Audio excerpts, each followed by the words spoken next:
Hello, good morning, and thank you so much. You're welcome to Breakfast Daily here on Channel 1 Television. I am Nanatufo Boating.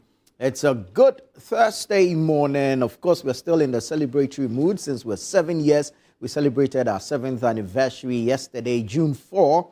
7 years of amazing content production, speaking facts and truth that matters, bringing you relevant and compelling stories right here on this channel. I want to say thank you to you for staying with us throughout this 7-year period. And of course, we share that milestone with you, our cherished viewers, our partners, our sponsors, and of course, all other persons in affiliation with the Channel 1 television brand.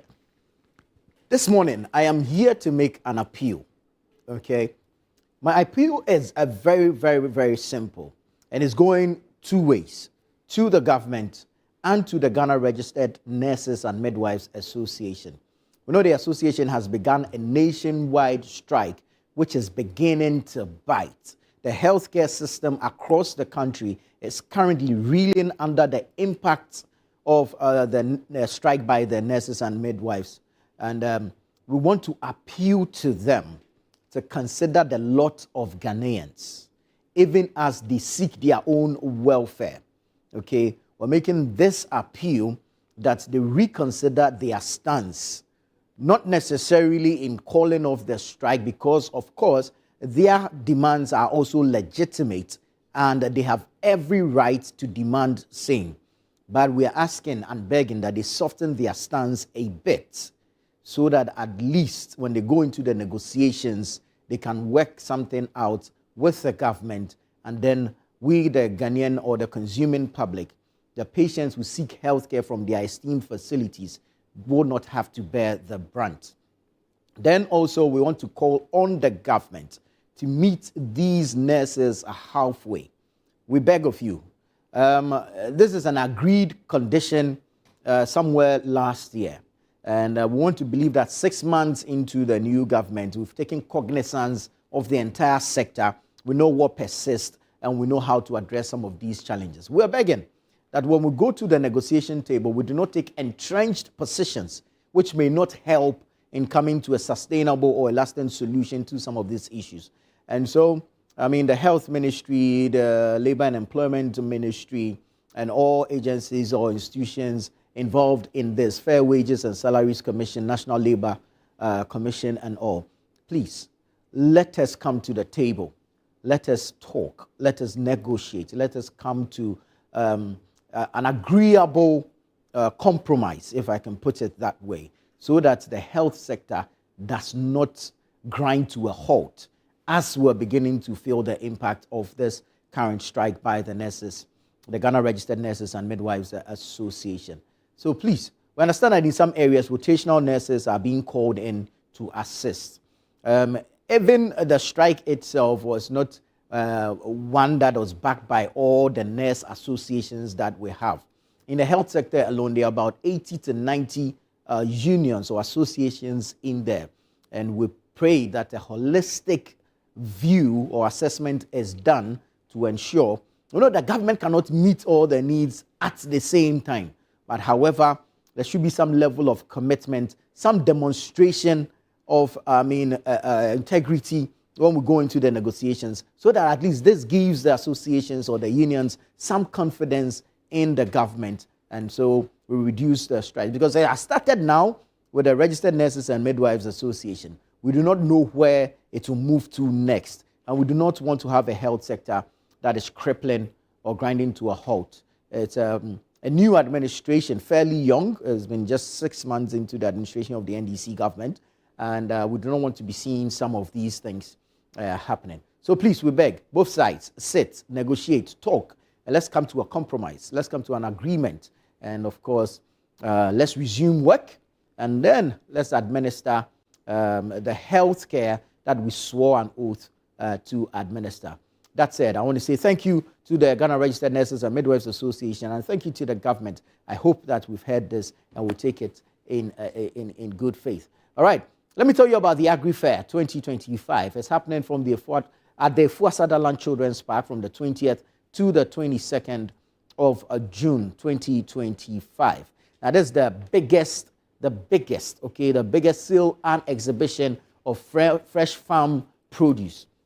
We're bringing you fresh farm produce from the farm to the table. And so if you are a farmer with fresh farm produce, it could be crops, vegetable, fruits, you name it.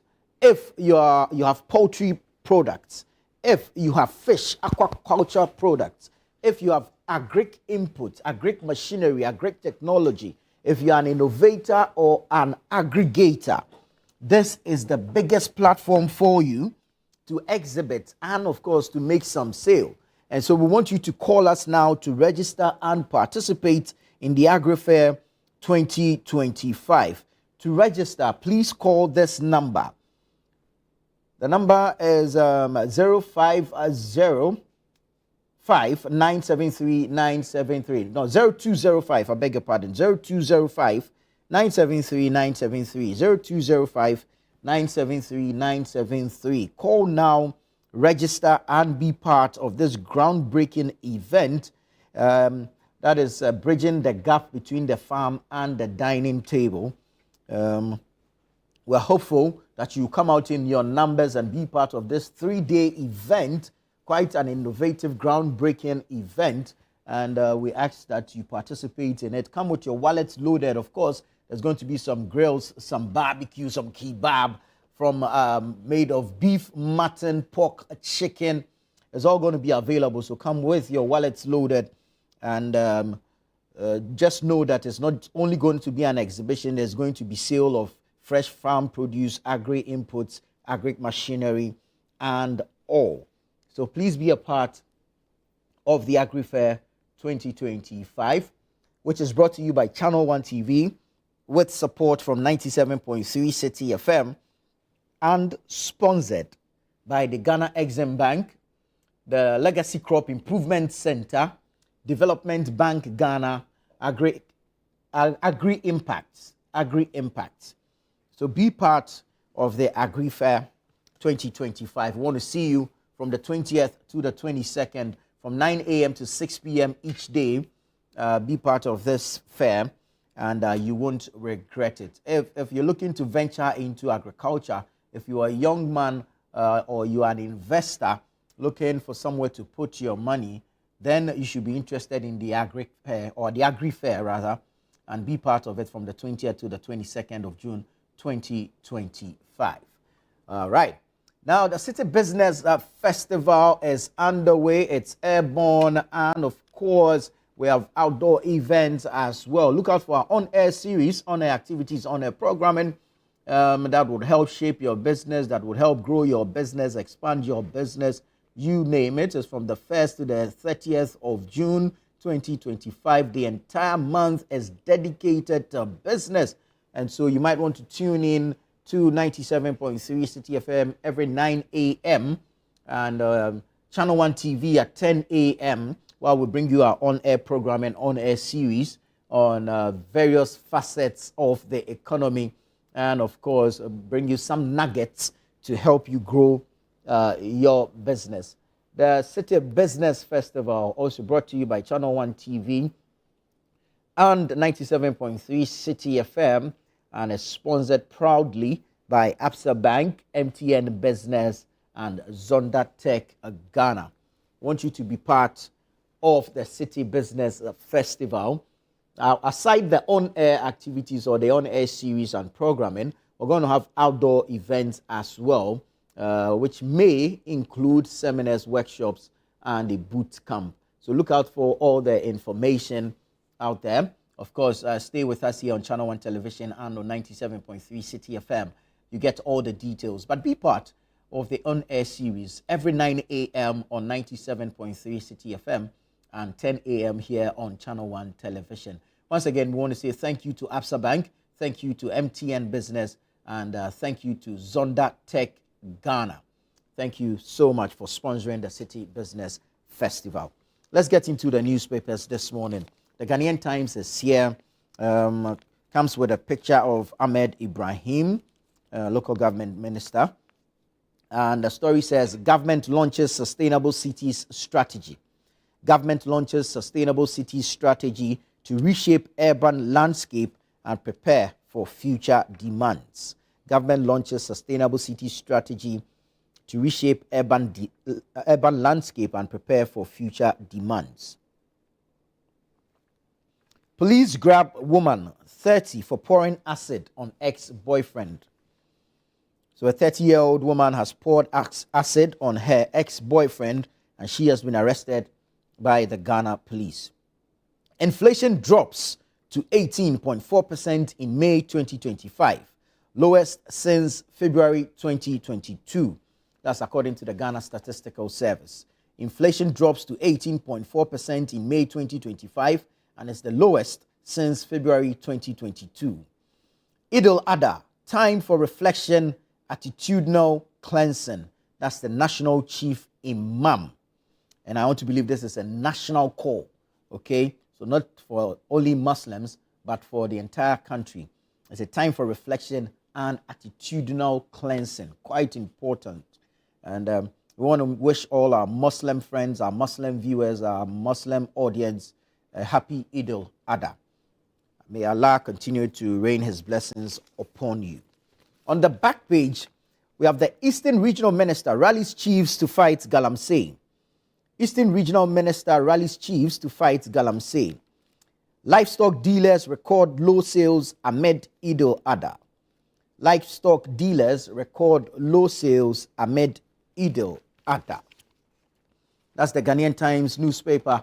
Let me take you to the Daily Graphic. Front page of the Daily Graphic this morning says, government won't interfere with corruption cases. That's President Mahama speaking. We saw and we looked at this particular story yesterday on the show. Says government won't interfere with corruption cases. That's President Mahama speaking. 1 cedi energy sector levy to tackle $3.7 billion debt. That's the Finance Minister, Dr. Kassiola Tuforsin, speaking there, saying 1 cedi energy sector levy to tackle $3.7 billion debt. Inflation drops to 2-year low. Government statistician advises households, entities to limit discretionary spending. Makes sense. Inflation drops to 2-year low. Government statistician advises households and entities to limit discretionary spending. 3,319.66 kilograms substance test positive for cocaine. NIB set to destroy exhibits worth over $350 million. Wow. 3,319.66 kilograms substance test positive for cocaine. NIB set to destroy exhibits worth over $350 million. Now, when you go on the back page, Japan reaffirms support for Volivo Bridge project. Japan reaffirms support for Volivo Bridge project. Then you have isolation, social distancing, good hygiene, essential to stop Mpox spread. Isolation, social distancing, good hygiene, essential to stop Mpox spread. I think we should pay attention to this. The Mpox, monkeypox is spreading, and we should be careful and adhere to some of these warnings or advices in order to protect ourselves. Let's take you to the Chronicle newspaper. NPP MPs protest at police headquarters, demand security for EC to declare Ablekuma North parliamentary results. NPP MPs protest at police headquarters, demand security for EC to declare Ablekuma North parliamentary results. NARCOC transfers seized cannabis from Volta region to Accra. NARCOC transfers seized cannabis from Volta region to Accra. Mahama's magic, inflation tumbles to 18.4%, lowest since February 2022. Comes with a picture of the government statistician, Dr. Al-Hassan Idrisu, and the story says, Mahama's magic, inflation tumbles to 18.4%, lowest since February 2022. Now let's take you to the Bible and bring you a scripture for the day, taken from the book of Proverbs, chapter 17, the verse number 10. A word of protest goes deeper into one who has a sense than 100 blows into a foolish man. A word of protest goes deeper into one who has sense than 100 blows into a foolish man. Proverbs 17:10. May the Lord add his blessings to the reading of his word. Let's do some sports captured on the back page of the Chronicle. Arsenal announced Partey's contract update as uncertainty looms over his future. Well, we know that the contract of the Ghana international expires by June 30 this year, in a few days to come. We know that some big players will also be leaving Arsenal, and so the club has renewed talks with Thomas Partey, hopefully to secure an extension of his contract, or if he so desires, move on to another club. We'll be following this to see how it pans out. You might want to stay with Channel 1 Sports for all the updates in all our bulletins on this particular channel. Now, Brian Mbeumo close to sealing £250,000 a week move to Man United. Brian Mbeumo close to sealing £250,000 a week move to Man United. Wow, £250,000. Why didn't I take my football serious? Anyway, Man City agreed deal to sign AC Milan's Reinders. Man City agreed deal to sign AC Milan's Reinders, and then men hid in toilet for 27 hours to watch Champions League final for free. Men hid in toilet for 27 hours to watch Champions League final for free. Interested. Okay. Daily Guide. The Daily Guide is here. Doomsaw levy, 8 times E-levy. That's Dr. Mahamudu Bawumia speaking. He says the Doomsaw levy is 8 times E-levy. Nurses strike bites nationwide. Comes with a picture of an empty OPD, outpatient department. It doesn't tell us which hospital that is, but clearly you can see the place is empty. Nurses strike bites nationwide. Charles Bissiou accomplice convicted. Charles Bissiou accomplice convicted. We know that he's entered into a plea bargain. And, well, we will see. Minority marches on IGP. Minority marches on IGP.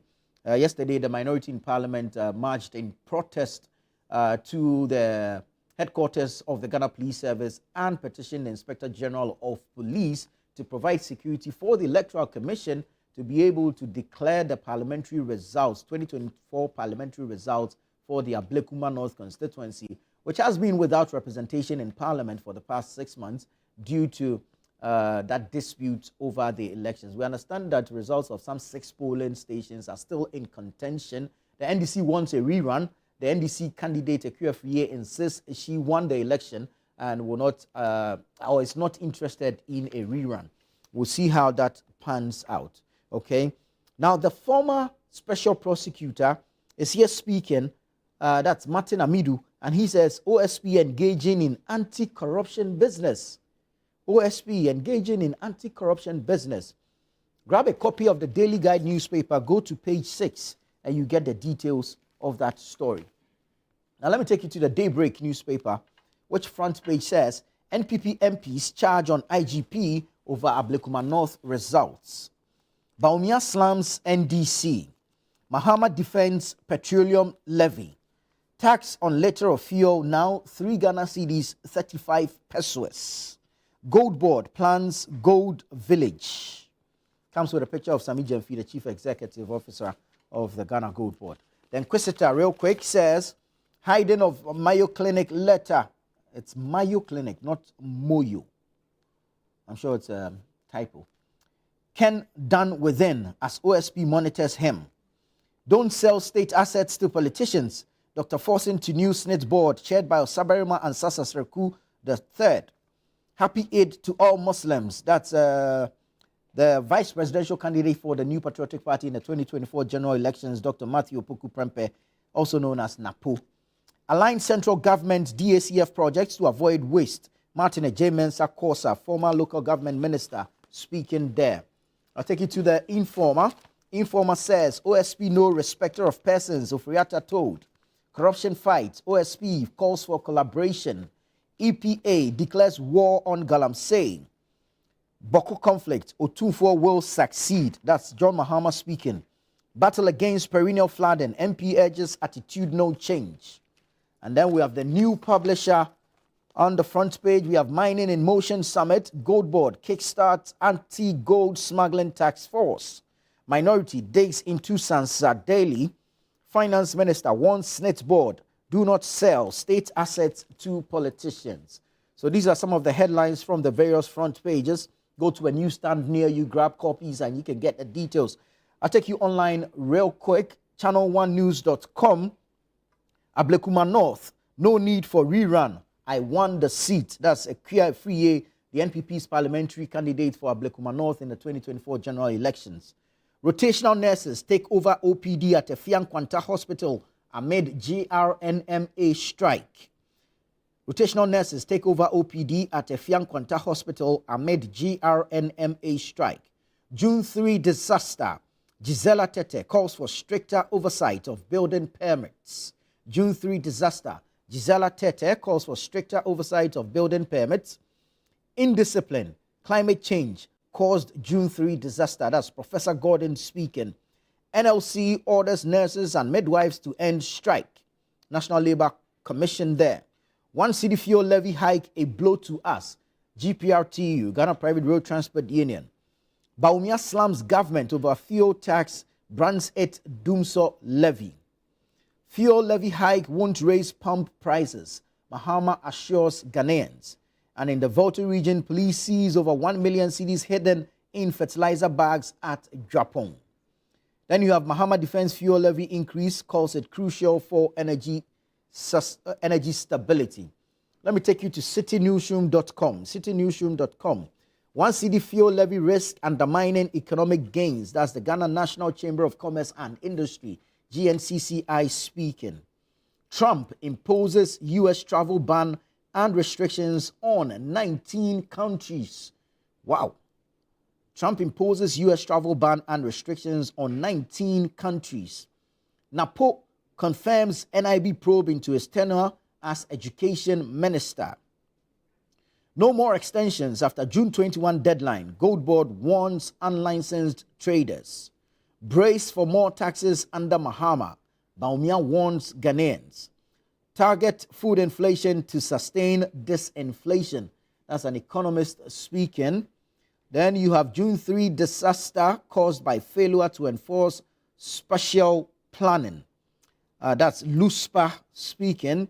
Then again, June 3 disaster, fuel station safety measures must be strengthened. That's Gisela Tete speaking there. Politics, indiscipline caused June 3 disaster. That's Henry Corte. And you have June 3 disaster was avoidable. Details of these stories and more on citynewsroom.com as well as channel1news.com. Log on to these web portals and you can get the details thereof. Stay with us here on Breakfast Daily. We'll take a quick break. When we come back, the news review segment is on.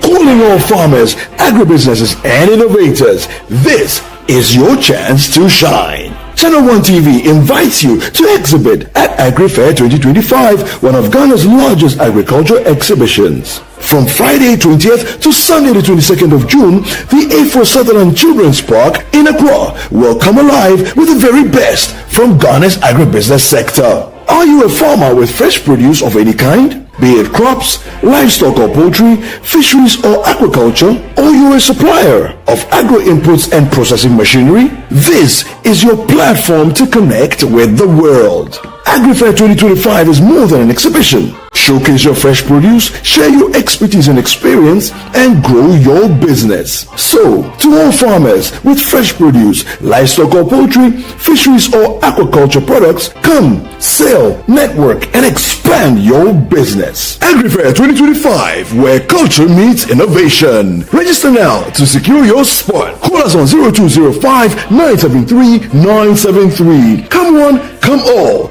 Enjoy the freshest farm produce at unbeatable prices. And treat yourself to sizzling kebabs made from beef, mutton, pork, chicken, and more. Great taste, great value. Don't miss out. The Agrifair 2025 is powered by Channel 1 TV with support from 97.3 City FM and is proudly sponsored by the Ghana Exim Bank, Legacy Crop Improvement Center, Development Bank Ghana, and Agri Impact Limited.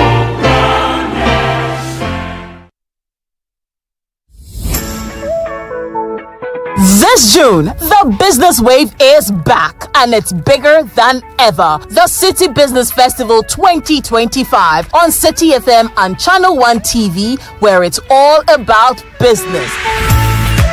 This June, we will be celebrating Ghanaian businesses, re-examining our business modules and practices through our business fora, and sharing knowledge through our on-air business discussions. Make a business date with the on-air series every weekday at 9 a.m. on the City Breakfast Show on 97.3 City FM and 10 a.m. on Breakfast Daily on Channel 1 TV. From expert interviews to real-world insights to the tools you need to grow. Don't miss a single moment this June. It's the City Business Festival 2025, celebrating everything business. Only on City FM and Channel 1 TV. Your business, your future, your time is now. Stay tuned, stay inspired, and let's grow together. The City Business Festival 2025, celebrating everything business. The City Business Festival 2025 is powered by 97.3 City FM and Channel 1 TV, and it's proudly sponsored by Absa Bank, MTN Business, and Zonda Tech Ghana Limited.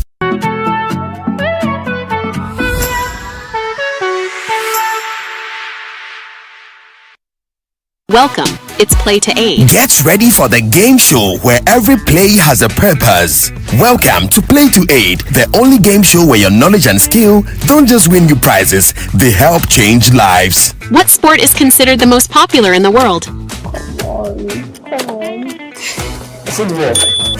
Every point you earn goes toward real-world support, from school supplies to health kits, clean water to emergency relief. Play smart, play big, play to aid. Catch all the action, the drama, and the heat. Most commonly spoken language in Brazil. Portuguese. Play to Aid every Sunday at 3:30 p.m. only on Channel 1 TV. Edna, let's begin. The Play to Aid game show is proudly sponsored by Tang Palace, Giraffe Island, and VVIP.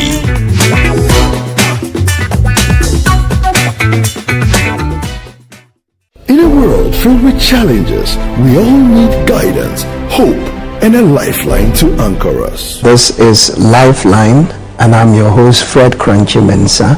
From social issues, relationship challenges, and family matters, Lifeline is here to inspire, uplift, and guide you on your journey. Where we give you support, where we hold your hand through the valley and through the thick and thins of life. Join Bishop Fred Crunchy Mensa. I welcome you especially to Lifeline. Every Tuesday and Thursday at 10 p.m. right here on Channel 1 TV. Let's walk this path together, strengthen our faith, our families, and our lives. Lifeline, because every soul deserves a guiding light. Tune in to Lifeline on Channel 1 TV and let's grow together.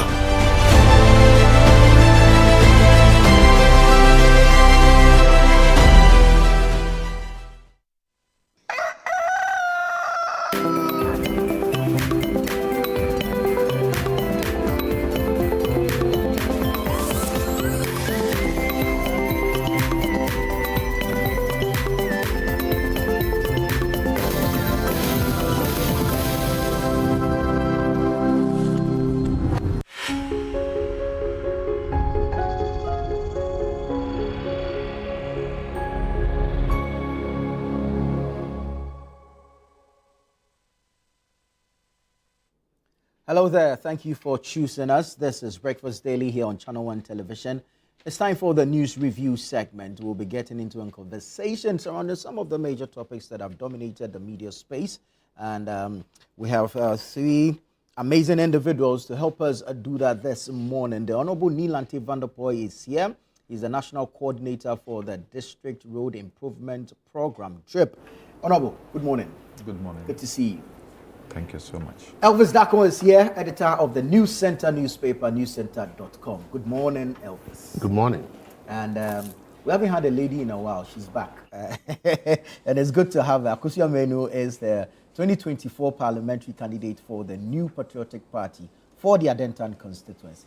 Good morning, Akusia. Good morning. Good to have you. Good to have you. Good to be back. All right. This morning,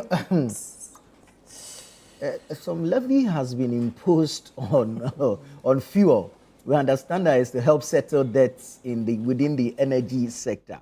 And so 1 Ghana CD energy sector levy. Now, since it was passed, okay, the amendment to the bill was passed, I think 2 nights back, rather. It's generated some reaction, which of course is expected. The latest of which is coming from the flag bearer of the New Patriotic Party for the 2024 general elections, Dr. Mahamudu Bawumia. And he says here, and I'm reading from channel1news.com, Bawumia slams government over fuel tax, brands its Doomso levy. The 2024 presidential candidate of the New Patriotic Party, NPP, Dr. Mahamudu Bawumia, has taken a swipe at the Mahama-led administration following the introduction of a new energy sector levy, describing it as Doomso levy. The Energy Sector Levy Amendment Bill 2025, which was laid before Parliament by Finance Minister Dr. Kessie Latuforsen and passed on Tuesday, June 3, increases the levy on petroleum products by 1 Ghana cedi. The move is aimed at raising revenue to address growing debts in the energy sector and to support power supply reliability. Addressing party supporters on Wednesday, June 4, Dr. Bawumia accused the National Democratic Congress, NDC, of double standards and deception. Quote, the NDC has been telling lies. On June 3, you all saw what they did in the evening. They have introduced Doomso levy. They criticized the e-levy and cancelled it. Now they have introduced Doomso levy, he said. He pointed out that consumers now face higher taxes on petroleum products, noting that if you buy 1 gallon of petrol, you will pay 1 Ghana cedi. If you buy 1,000 Ghana cedis of petrol, you will pay 83 Ghana cedis as tax. E-levy charges on 1,000 Ghana cedis was 10 Ghana cedis, he indicated. All right, let's get into the conversation. I'll start with you, Akusia, on this one. Passed under a certificate of urgency in the evening, and we woke up to this imposition of 1 cedi tax on petroleum products. Did you see this coming? I didn't see this coming, and I didn't see it in the way that it was introduced. And good morning to your viewers. Sure. I believe that a couple of months ago, I think it was 3rd January, at the minister's vetting, The finance minister's vetting, when the issue of taxes and revenue came up, he literally intimated that our lazy and non-innovative approach to taxes is what he would not do. Forgetting that when the MPP came to power in 2017, we actually abolished 17 nuisance taxes. It didn't introduce any new burdensome tax until the challenges we faced post-COVID-19 and eventually the crisis which the war, Russian-Ukraine war triggered. Now, beyond that, what also we suffered was a deeply organized hatred for the MPP government as far as a particular tax was concerned, which was the e-levy. At the time, the conversation was our revenue shortfalls were not allowing government the space, the fiscal space, to continue the projects it was undertaking, as well as meeting basic expenses, paying government workers, as we know. as usual. Even despite the challenge during the time when COVID struck, government met its demands and even gave free water / taxes for frontline health workers, amongst other things. Beyond that, at the last State of the Nation address by the President, Nana Addo Dankwa-Akufo-Addo, I recall, and I'll extract the text and send to you before the show ends. Right. At his last SONA, he said we had inherited a legacy debt of $2.5 billion. Now, the energy sector reform program, which government went into with the Bank of Ghana to sit down and see how we would reduce this debt. The concern then was that within 5 years, that 2.5 billion would balloon to 12.5 billion because of interest accrued, amongst other things. Don't forget that there were power purchasing agreements, which they said they had gone into, about 32 contracts. They had gone into in anticipation that in the event there's an industrial drive. At the time, that wasn't the explanation. But when MPP came into power and started 1D, 1F, their argument was, the power we accumulated was for you to embark on this vision you have. Don't forget that DUMSO wasn't about capacity. DUMSO was actually about debt management and ability to service debt. They left 2.5 billion. We came to meet 2.5 billion. We serviced the debt. It didn't balloon to 12.5 billion. We kept the lights on. The legacy debts they inherited from us stayed at 2.5 billion. Just a few months ago, you told us you had scrapped levy and people were happy. Yes, why not? But what you were leaving, the energy sector debt is around 3.7. 3.7 billion? Yes. Billion. No. Billion dollars. No. Billion. No. Billion. No. 2.5 billion. I mean, The energy sector debts now. The debts now is 3.7 billion. You bring your data. My data here says it's 2.5 billion. And we kept the lights on. Even yesterday, President Mahama mentioned it. We kept the lights on. Now, subsequently, you come into power and you make a production and fanfare out of scrapping e-levy. You tell us that there will be no increase in taxes. This is the words of the finance minister himself just a few months ago.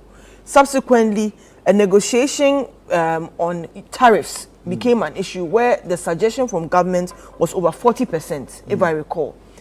They haggled, went back and forth and settled at 14.7%. Where even comments from the general public was, but if e-levy is that about 1%, electricity, we all have it in our homes. Why take it all the way to 14.75%? Just a few months ago, well, I'll say weeks, the cedi is strengthening. Ato is forcing. That's the new rhyme on the streets. The cedi is strengthening. Ato is forcing. Right. And when the cedi strengthens, we are all happy because for some of us, if we have to go and buy dollar, at least the rates are lower than it was before. Now, if you say the economy is bouncing back and you are giving yourself all these accolades, why the introduction of this new tax? And in the way that it's almost as if somebody described it as a midnight robbery, because sometimes you wake up, if people experience, you wake up in the morning in your own home and everything is gone. You didn't even realize that you had been robbed. Yeah. But what was the urgency with this? Now, what is conflicting for me, though, is that other experts are saying it's not 1 cedi per liter of fuel. It's actually 2 cedi per liter of fuel. How so? The breakdown. And it was this morning, I was going through it, and I'm like, okay, so if this is what is being peddled, then it means that they have not been fair to us. So, Joy Online, energy analyst Kochopoku says, government is collecting 2 cedis and not 1 cedi. They already introduced 95 pesos. With this new addition of the 1 cedi is 1.95 cedis, which is essentially... 95 pesos introduced? They introduced the 95 pesos. 1 second. I'm giving you, let me give you the total breakdown. Well, one second. I'm not, don't break my stride. So basically, let me give you the breakdown. There is, in the build-up of the cost of fuel that we purchase at the pump, there's the energy debt recovery levy, there's a road fund levy, there's an energy fund levy, there's a sanitation and pollution levy, there's an energy sector recovery levy. This is beyond the energy debt recovery levy. There's a primary distribution margin, there's a bus margin, there's a fuel marking margin, there's a marketing margin, and there's a dealers, retailers, operators margin on this introduction of this one. So my thing is, if indeed you say we are recovering and we are doing well, why introduce this tax? That's all I'm asking. Why? What's the point of introducing it? And in the way you did it, where is this certificate of urgency? What is ahead of us that scares you so much that you introduce money this? To buy fuel for generation. Now another thing, across, and I can see the budget of the communications and information ministry at the Jubilee House working, because a lot of people are rationalizing a new tax. No matter how you spin it, a tax is a tax. And I can understand the goodwill they're enjoying, so people are not really paying attention to it. But the minister, however, said it is not, says this tax is not to pay for debts. No. He says it's actually to buy liquid fuel. Yes. And it's here. And I don't know who to believe or which is which. So what are you telling us? That we are paying for legacy debts, or we have to buy liquid fuel? And the letter is here, where he says that I'm reading from one second. Sorry, I have to be quick with this because you guys are so time conscious here, which I really appreciate. It's true. He said that yes, the letter is here. Sorry. The Energy Sector Levies Amendment Bill passed. There's the last but one paragraph where it stated the electricity sector of the country has experienced a significant shift over the years.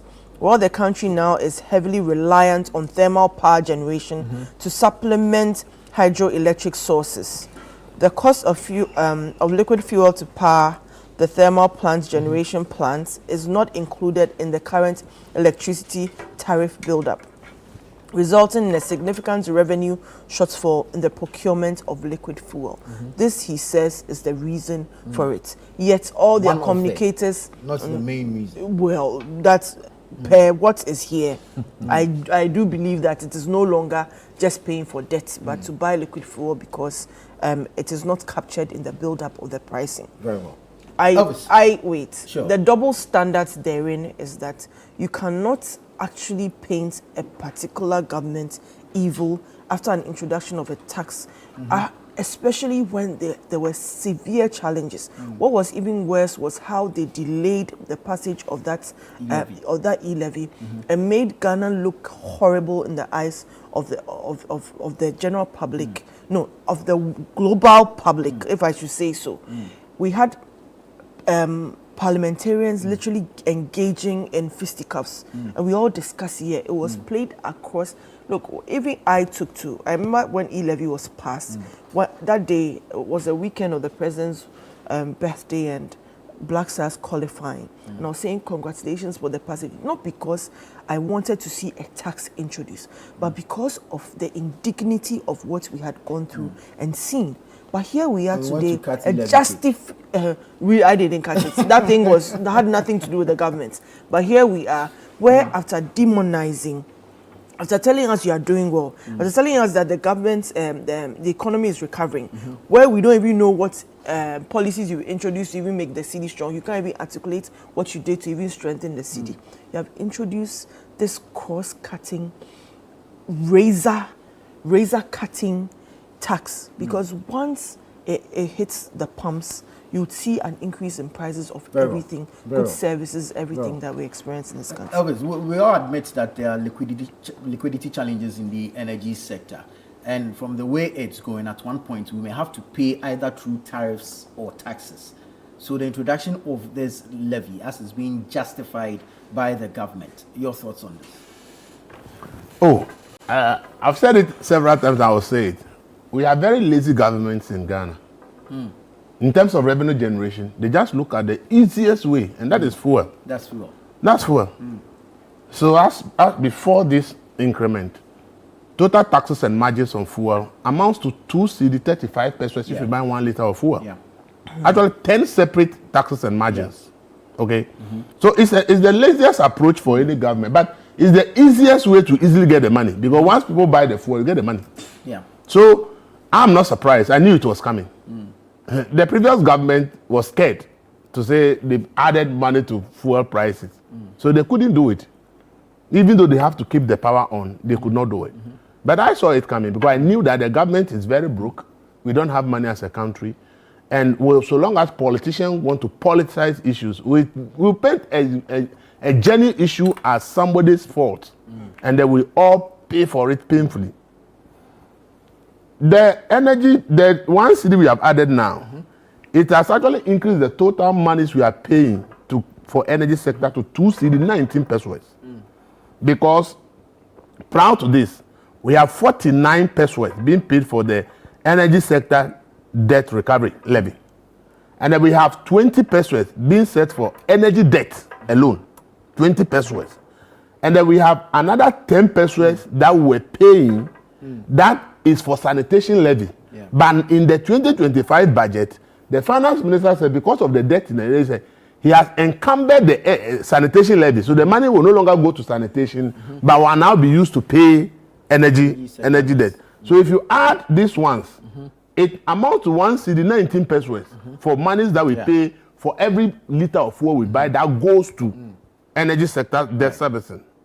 Then now 1 cedi has been brought. Yeah. So if you add it to the existing ones, it increases it to 2 cedis 19 pesos that we are paying that is supposed to solve our energy sector problems. So in total, the taxes we are paying on a liter of fuel is now it's now 3 cedi 35 pesos. If you buy 1 liter of fuel now, your taxes that you are paying margin is 3 cedis 35 pesos, which has nothing to do with the price of the commodity, freight to Ghana or anything. Simply because government has put in a law that I want to collect taxes through petroleum. That is it. And you need 4 liters to make a gallon. So then you calculate so how buy much a gallon. You are looking at about what? 4 cedis, about 2.19 times 4. Not the new one. I'm adding is the old one. So it means that 2.91 times 4, almost 10 cedis you are paying on a gallon of fuel. Yes, that is pay the taxes we are paying. That is what we pay now. Right. You see, so the issue is that I've always said that politicians should be mindful of what they say. When it's in the campaign process and they want to win, they will say all kinds of things. But then when they are faced with reality, they begin to speak the truth. All that Jinapo is saying today, Jeremy knew all these things in opposition. But because NDC wants power, he painted it as if the previous government is so bad. Okay? That is why we are having what we have. Look, let's look at the debt.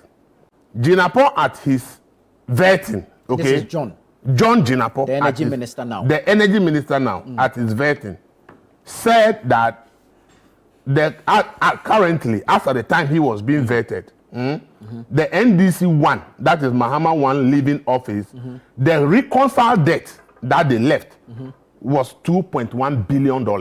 That is what he himself said at the vetting. And that during the transition process, when they sat down with ECG, Energy Commission, and all the institutions, and actually did a reconciliation of the debt at the time NPP is leaving office, the debt was $3 billion. The story is on my journal. I'm the one who said that is what he said. The debt is $3 billion. Right. So it means that the NPP inherited $2.1 billion according to the current energy minister. And so if it's $3 billion, it means the NPP within the 8 years are added $900 million. That is what he has said. And then he said that ESLA, within the period, had accrued 45 billion Ghana cedis. However, he noted that while these funds have been used to service part of the principal and interest of the sector's debt, they were insufficient to address the growing liabilities. But in opposition, George Napo said ESLA was enough to solve all the debt in the energy sector. And that it was the mismanagement by the previous government, that is why the energy sector was suffering.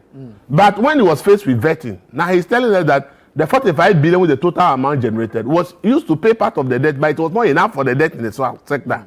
So why do we do? Was not enough to pay that is it. billion. But before that time, when he was looking for power, he said, no, the money is more than enough to solve the problem of the energy sector.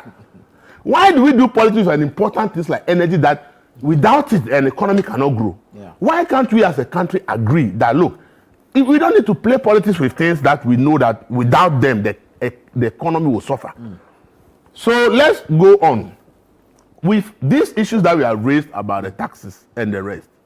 See, as comparison everywhere about e-levy and this, I have said that there's no tax that is not paid by the final consumer. Whether it is e-levy, whether it is petroleum levy, whatever you put the levy, the tax will be paid by the final consumer. Yeah. Okay? If a corporation says they make profit and they are paying taxes to the state, that profit they made, it is the final consumer that bought the product. It is the margins they put on the product that the final consumer paid, out of which they made that profit. Yeah. So every tax that we talk about in this world, the one who actually is paying is the final consumer. True. And when we must get it clear. So you ask yourself, one Ghana cedi increase, all of a sudden, because the finance minister argument that, oh, now the cedi is down and all that. The question is, if the cedi should start rising tomorrow, are we going to remove this tax? Are we going to remove it because the cedi is rising? I mean, the dollar is rising. The dollar is rising, and fuel price start going up. Are we going to remove it? So you see, we should be just tell people that, look, we have a problem, and we have to take this painful decision to solve it. If the NDC are not playing politics with these issues, adding one cedi to it today will not be a problem. The previous government never added any additional tax to petroleum to be able to pay this debt. But it kept the light on for 7 years. In the 8th year, we all saw it that the doomsday started back and forth. Because the payment they have done to that point, they realized that they are running short of money. But for 7 years, the power was on without any increment. And if it are to forces vetting, he said, we can manage the economy. We don't need taxes. We don't need more taxes to raise revenue. That is why he said that it's vetting. Yeah. So if you say this at your vetting, your first budget, you introduce 4 new taxes. Within the first quarter, you have electricity tariff increases. Now you have gone straight and given us a 1 cedi increment in fuel. Who forced Atufoshi to say that we don't need to raise more, to add more taxes? Why didn't you tell us that, look, we are a growing country and our revenue is there, that when we look at all the domestic revenue we generate, when we pay statutory payment, we make statutory payments, we pay interest on our loans, and then we pay salaries. Almost all the money we collect in this country is finished. So we are not generating enough. And therefore, we need to generate more to be able to pay our liabilities. And therefore, Ghanaians should bear with government that there will be more taxes, but this is the purpose. That communication will be clearer. But when you give people hope that you don't need to bring more taxes to raise revenue, and all of a sudden, less than 6 months into your government, you are hitting us with about 5 taxes because in the budget there were 4. And then now there's a 5th one, which is the energy. Then how do you expect? 5th one they defend and say it's not new, it's existing, it's just the quantum. No, please stop that. Every tax is by law, and other increment or reduction is by law. Why is that they didn't just doesn't necessarily why is that they didn't just increase it without going to parliament? No, I mean you have to go through the process. Why is that they didn't increase if it is something that exists? You have to go through the process, but doesn't necessarily exist. mean it's new. What is not new? The energy sector levy. What do you mean is not new? I've given you the ones that existed before they came to power. I have given you, and this is sometimes they discredit themselves in so many ways, and sometimes I feel sad for them because the energy sector levy that existed even before this time, it was Setekpek that brought it that low. If you look at the growing debt in the energy sector, the biggest risk to the economy is the energy sector. So we need to do something about it. I think the party should be proud and say that we found a problem that is key to Ghana. We have brought a solution to it. Despite the fact that people feel that it's a tax, it is a way that we are going to solve a problem. But you don't create the impression as if adding taxes to fuel is bad. Okay? Then let's talk about why we are here. Then all this argument is why are we here? I'll come to you on why we are here, but let me hear on the levy itself. Because the why we are here, I want us to look at dealing with the inefficiencies in the sector and whether addressing same can bring us some respite instead of taxing the ordinary Ghanaian. Bani, let me come to you. You promised us no new taxes. You promised to scrap what you call nuisance taxes, e-levy, emissions tax, betting tax, which you have done. However, out there, the concern is that e-levy, to a large extent, optional. Betting tax, optional. But 1 cedi on petroleum products, we have no option. So how did we get here? Thank you very much, and let me say good morning to our viewers. And to also say that I'm happy in the excitement that Akosia is having about this. But one by. You understand? How have we reached? And how come we've gotten to this level? The path we've chosen for ourselves, is it sustainable? If we want to have reliable, sustainable power, what do? These are the questions that all of us as a country needed to find answers to. We have a situation where we have a debt of 3.7 billion cedis in the energy sector. We have 68 billion cedis owed by ECG alone. In the last budget, the government was magnanimous enough to provide 28 billion in the budget, which, if you look at government's budget historically, is the highest ever, apart from votes to Ministry of Education. Aside this, government have taken steps in so many ways to minimize the systemic inefficiencies of the power sector. Now, the issue is, how do we resolve the issue of recurring debt? And what you can do to make the energy sector sustainable. It's not fanfare about it.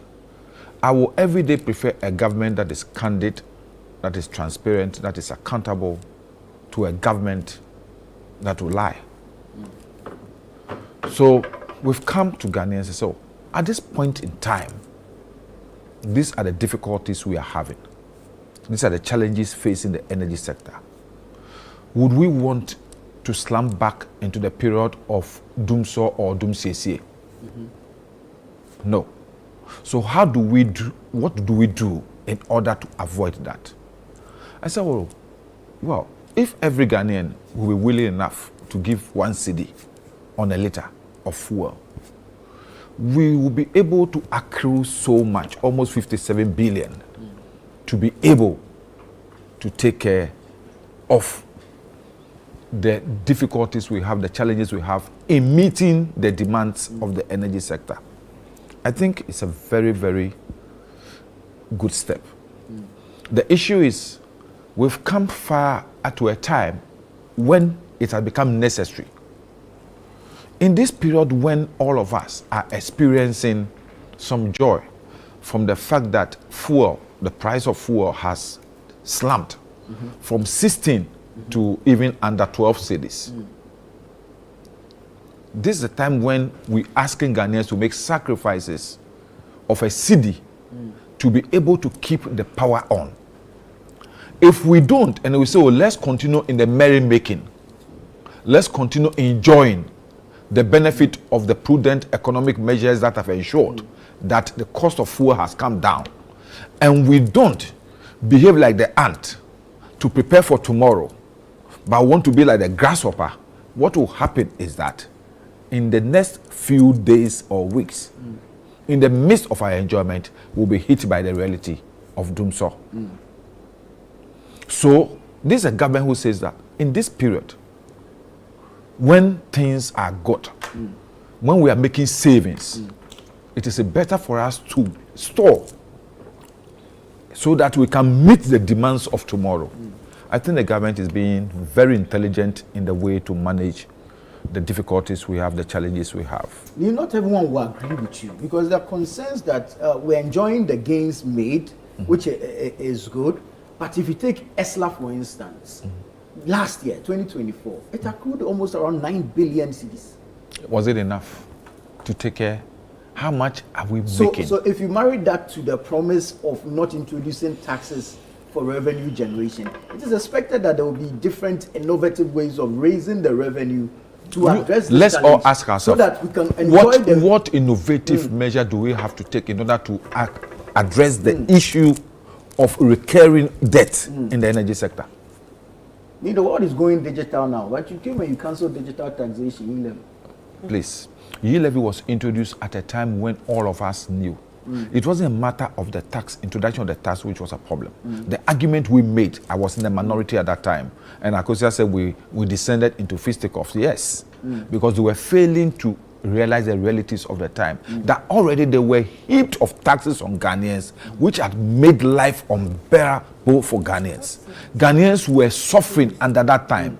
Ghanaians were burdened, scorching under the taxes of the then government. So we're advising that that was not the right time to introduce more taxes on the ordinary. And the levy, according to the then economic whiskey, that affects the poor people, the ordinary people. So he wouldn't support levy. But he was the one who came to sit in parliament to clap for Ken when he introduced levy. So it was not just a matter, all of us realized that levy was going to make things difficult for the already ordinary people who were burdened by the numerous taxes that have been bestowed on them. So it is the opportune time that we are looking at.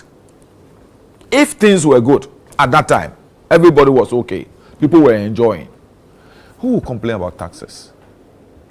But we are saying today that all of us as a country have realized that the way we are managing the energy sector is not sustainable. And if we are not careful, we shall run into difficulties that all of us will feel uncomfortable with.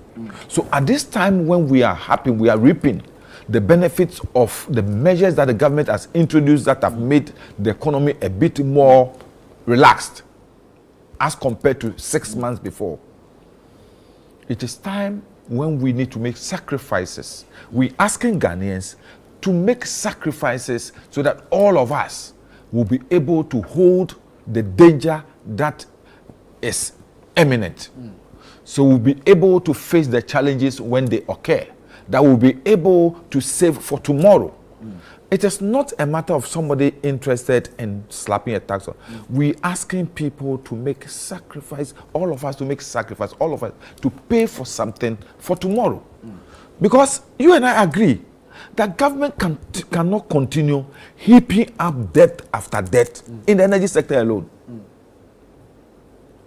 Government revenue, as all of us are talking about, is also supposed to take care of other sectors. So we cannot allow the energy sector alone to be taking all the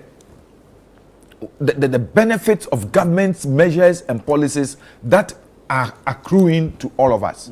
What about education? What about agriculture? What about health? What about other sectors of the economy? So what we are saying is that if there is a problem generated by the energy sector, why don't all of us contribute to resolve that problem? We can hold that problem so that the government can use its revenue to develop the other sectors of the economy. That is why this issue is not just about a tax that is going to affect almost what we are saying. It is a tax that is coming from the energy sector to address the energy sector problem. So the hue and cry about this is let me say, makes me feel as if people know the problem, but they don't want to contribute to the solution of the problem. All of us know the problem. All of us as a country know the problem. And if we don't want to be political about this and we want to resolve the problem as statesmen, then what do? Do we all accept the decision to say, let's contribute something for tomorrow's difficulty? This is all that we are asking for. And it's amazing. People who yesterday saw the problem, they were not bold enough to confront the problem, will stand today and be talking and be telling people that the government is deceiving them. Where is the deception? You promised no new taxes. New taxes to do what? That's what the What is this finance tax? minister said. What is this meant for? What is this meant for? We've told energy sector. Where do we generate the revenue to meet this debt from the energy sector? But we knew this before making the promise of not introducing a new tax. We made what? Ato said he's not introducing any new tax. Right. That will for revenue. What he's saying that this one is meant to resolve a problem that we have created ourselves. Because if we don't do this, realistically, what we are saying is that we must pay 50% more for electricity.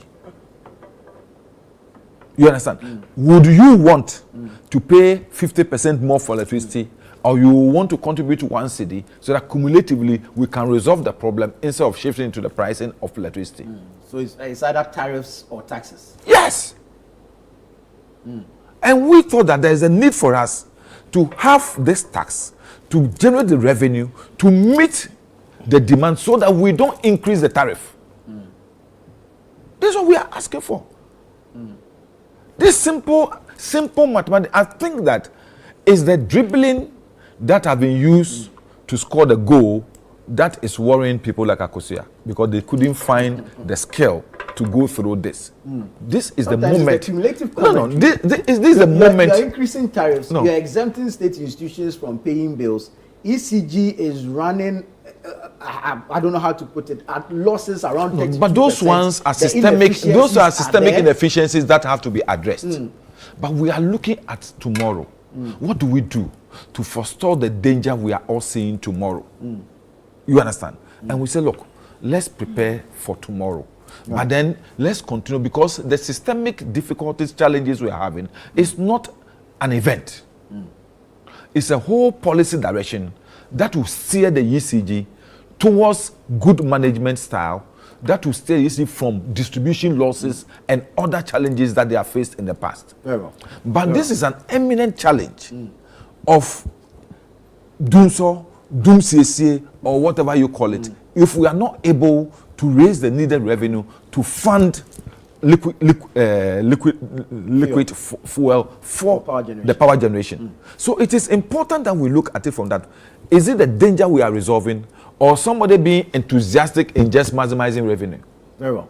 Very well. Because we all admit and agree that there's a burden, and we can't wish it away. We'd eventually have to pay for it. There's a debt bed. I think if that awareness was there, that there's a debt burden at the time he was in the minority, he would have, and has been in government before, he would appreciate the challenges that government is saddled with as far as revenue generation is concerned and meeting obligations when it comes to cost. I think that I liked his body language. I was looking at him when he was speaking. Clearly he hasn't slept. He looks tired, because the burden of explaining this, when just months ago they had told us that there's not going to be an increase in taxes or introduction of new taxes. What was missing in his submission, which I've seen other appointees in government try to do, was to apologize. I'm saying that an apology is necessary, because if e-levy was the devil incarnate, what you've introduced is but a drop in the ocean as far as the cost of e-levy was concerned.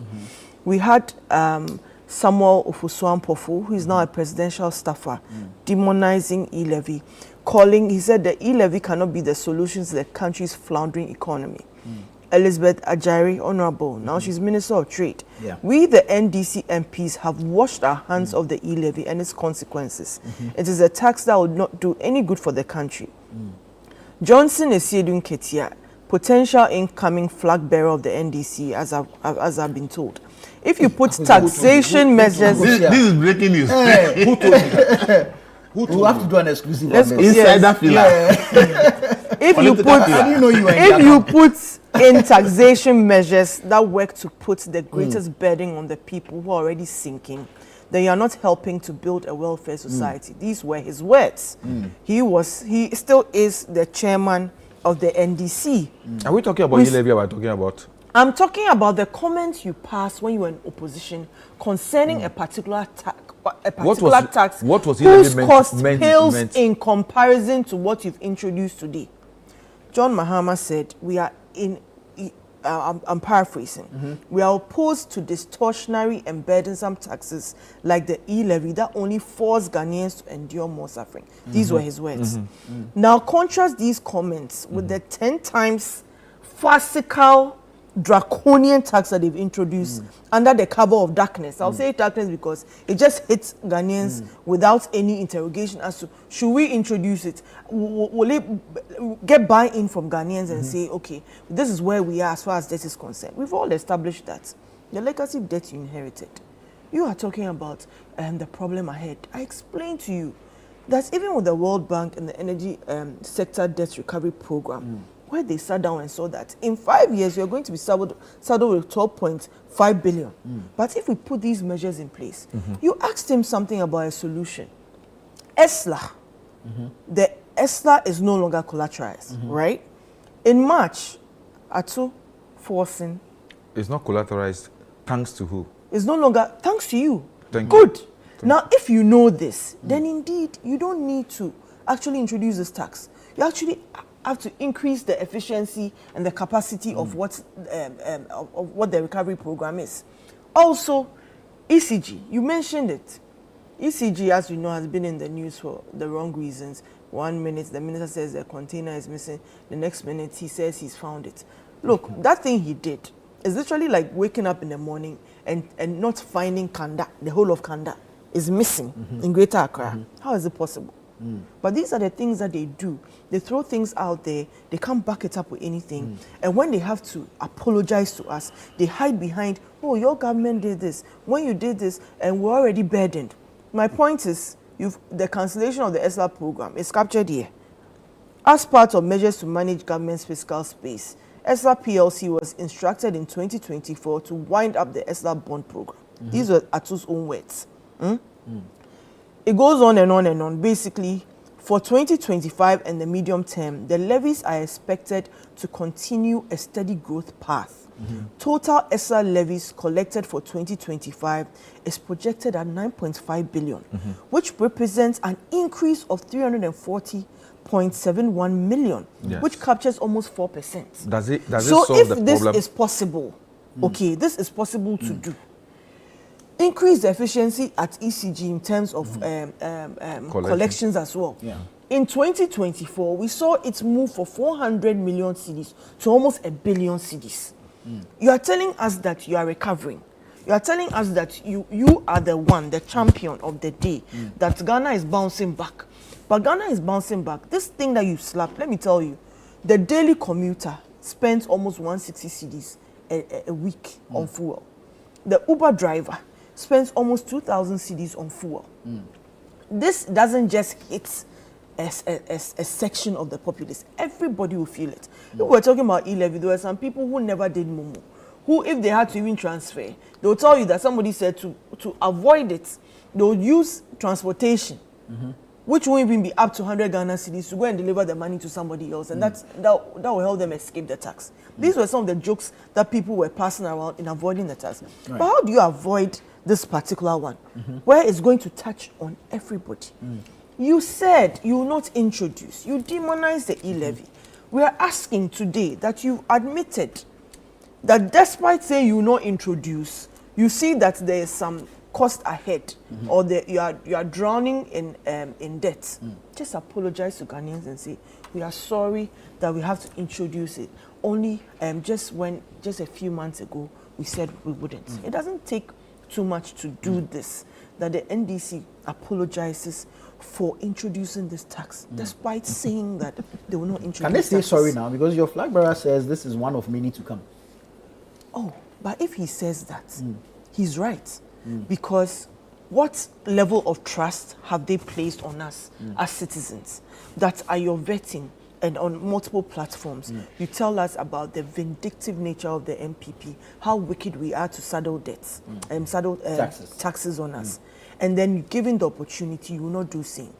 You are telling us, in fact, you know, there's this narrative that, oh, even fuel prices are down, as if they pegged that price. No, we know the issue with OPEC. the price per barrel has dropped. Yeah. So in the event that the prices go up and OPEC is increasing production, in the event that prices go up, what happens? Will the tax increase? Will it? In the event that how do you call it?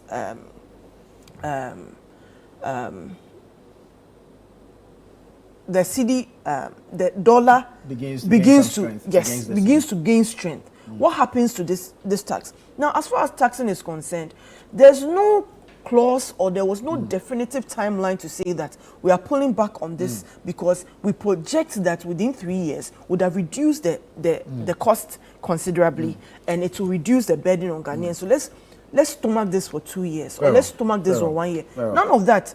You've essentially introduced it and it's not going anywhere as far as you being in power and your tenure is concerned. So the apology is necessary. The apology is to the trust that you've eroded. You've introduced Ejumera, which hasn't found expression in the budget as far as cost is concerned. Women's Bank, I was excited. Oh, women will get opportunities because getting finance to start your own businesses can be a headache. Where is it? It's not anywhere. Even their own 24-hour economy didn't find expression in their budget. You said Women's Bank did not find expression in the budget. I'm saying that it's been 6 months. Where are the signs that it is coming up? Where are the signs of it? Wind down. The women are asking because all the things that they have, and it was so swift to chalk some successes in this 120-day plan that they had, and we all know that it's nothing. It was just hot air. And it's most unfortunate. Yes, we admit that we lost in the most embarrassing way. We admit it. And we know we'll bounce back. But in bouncing back, we will hold you accountable because opposition is part of governance architecture. Right. We will not be cowed. We have no doubt. We will not be shut. We will not be shut up because you see, anytime we try to speak, and he has been very civil, and I always love him for that. He doesn't throw it in the face on dismiss or insult on the other. At least with me and him here, that's how we've been going at it. Right. But when you listen to others, it's so sad. You did this, you introduced this, and it is nothing. I'm saying that e-levy is nothing compared to what these people have done. Thank you. Under this certificate of urgency. Apologize. It's okay. You demanded an apology from Ghanaians. We demand an apology from you because this tax is not partisan. All of us are going to feel it. Mind you, he's a drip coordinator, the national drip coordinator. The machines are going to run on what? Fuel. His budget is affected. That's why I'm saying that he barely slept because now he has to go back and work it out and know that there are going to be challenges in executing his mandate as a drip coordinator. On how we got here, and if some persons should be held accountable for where we are now, and how do we come out of this? See, as I said, if we stop politicizing issues, we'll all be a better country. The issue of money for the energy sector didn't start under Akufo-Addo or under Mahama right now. In 2016, John Jinapor was the Minister for Power. Okay. On October 26, 2016, this is my journal online. Doomso, frankly, money is a challenge. Money. The Doomso we explained 4 years under the first Mahama. This is the Minister of Power telling all of us at that time that money is a problem. That's why we're having Doomso. On December 12th, the same 2016, they said Doomso is partly a problem of money. This is modern Ghana online. So the fact that power issues is issue of money is known before NPP came to power. But look at all the tax NPP visited on NPP. When NPP has not even introduced any tax specifically, but kept the power on for 7 years. So where was the money come? It means that the government needs to be borrowing money from other places to be paying those debts. So then why was the attack? When you knew that money is a problem. You knew, then it is new because the Minister of Power at that time made it clear that it's inadequate money to buy fuel for power plants. That is why we are where we were. We were as at 2016. So if a new government comes to power and you are opposition and you knew this and you were the person in charge, I didn't expect all that tax from the NDC or the NPP when it comes to the power sector. Because the problem was there and NPP came to meet it. But they decided that no, we don't want any doom, so we want to lay the power on it. For 7 years, the power has been on. In the 8th year, we all know that the doom actually returned because the back forth power of, we all saw it. It's all because of money, yes. After 7 years, they realized that the burden of keeping the power on is crazy. Look, the issue where we are here, whilst the money problem was there, which caused the first doomsday from 2012 to 2016, we worsened the problem by signing very bad power purchase agreements and brought in plants that we don't need in this country. The bad power agreement that we signed, we put in a clause called take or pay. Take or pay means that if the plant that we have contracted is ready and can generate power, but the power we have in the system is enough to serve Ghanaians, and therefore we don't need the power that particular plant will generate, we have to pay the plant for not generating power. So it means that we have not consumed the power, but we have to pay. In 7 years, for the NPPs from 2017 to 2023, Ghana paid 13 billion Ghana cedis for power that we didn't consume because of take or pay agreement. So if you sign this deal and we are paying 30 billion for power that we didn't consume, how do you expect the power sector to survive? We are paying something that we don't use the power at all because you have brought in plants that we don't need. So we have our capacity of power we need is less than what the plants can generate. So there will be plants who are sitting down not generating, but by the contract we have signed, we said that so long as the plant is capable of generating power, if we as a country say we have enough power, we can't take the power that plant will generate, we have to pay the plant for not generating power. We call it idle capacity. And for 7 years, we paid 13 billion for power that nobody consumed. These deals were signed by politicians and imposed on ECG by force that they should implement. And therefore, ECG, when they go to collect the money we pay, 13 billion out of it in 7 years is being for power that ECG didn't even use, didn't take. But by the agreement we have to pay. And you are saying that ECG is the problem. When you are forcing ECG to pay 13 billion for power that they didn't take, they didn't take the power from the plant, but we have to pay capacity charges because the contract we says that we should pay even the plant that does not generate power. We attack ECG for no apparent reason. Government is the 100% owner of ECG. If you are the shareholder of a company, you have to be investing in the company, retooling the company for the company to be efficient. In the past 20 years, I have not seen any investment by any government in ECG. Apart from the US compact that has brought some investment, no government in the past has made any significant investment in ECG. So their transformers will be old, their cables need to be changed, everything needs to be changed, meters need to be changed, and ECG has no money to do it. And you are not investing in the company, but you say the company should be efficient. How does ECG become efficient with this kind of process? PURC will set tariffs that are below what ECG needs to actually recoup its cost. If the tariffs are below what ECG needs to recoup its cost, how does ECG recoup its cost for it to be efficient? So why do you blame ECG? You are not retooling it to have equipment that will make it efficient, and you say they are the one that's you are also the 100% shareholder. Nobody owns ECG. It's government of Ghana. The government doesn't invest in it, but we say the company must be efficient. How does it become efficient? When you are forced to pay 13 billion that is not taken, you are not retooling it with the necessary equipment for it to become efficient, and then they are also paying.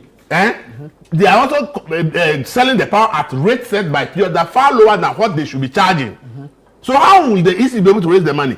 These deals that we have signed in terms of the PPEs, we signed them in dollars. Okay? So when ECG sell the power to us in cedis, by the time they collect the money in cedis, if the cedi depreciates, they need more the value of the money is gone. But the ECG is supposed to pay all these power generators in dollars. If we shut down Akosombo, will we pay Akosombo for not generating power? The answer is no. So if the power plants are owned by Ghana, and we owe, let's say Ghana owes Ameri, and we say today the power from Ameri, we don't need it. And we shut down Ameri. Are we going to pay Ameri as a country that Ameri has not produced power, we have to pay? But because we brought the private people, and when we're signing this contract, we allowed the private people to determine the terms of the contract. They wrote very tight contracts that you can't even review. You have to be begging them to permit you to review the contract, because without their permission, as the contract is, if you touch it, you are going to pay judgment debt. So this idea of ECG being inefficient, and that is the problem. Please, politicians are the problem.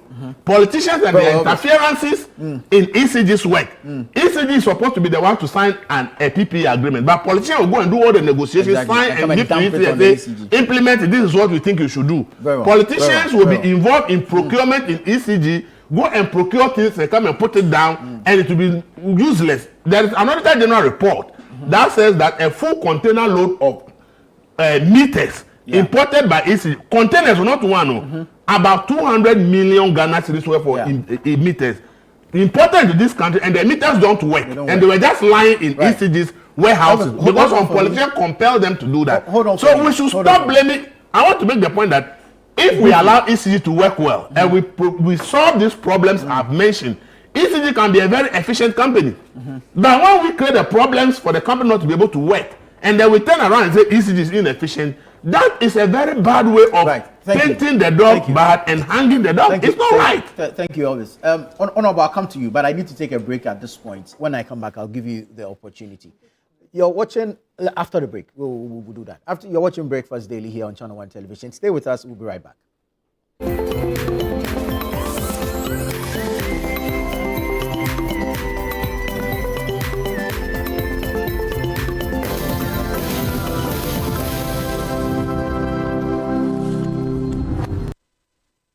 Brand new on DSTV. When a nominee to the Supreme Court dies, his family begins to suspect foul play. Dad knew that he was in trouble. Hollywood's darkest scandals are exposed in this gripping 6-part documentary series. You have violence, fraud, homicide. And a rich and powerful family is thrown into turmoil when a young woman claims to be the owner's illegitimate daughter. You have another daughter. Stay connected to everything new on your home of entertainment, DSTV. Do you want a healthy smile? Are you anxious about dental visits? Do you often cancel or reschedule your dental appointments to avoid the stress? Hi, I'm Tanya from Bethel Dental Ghana. We understand that dental anxiety is real and can be overwhelming, but it shouldn't stand in the way of getting the dental care that you need. Introducing Conscious Sedation Dentistry.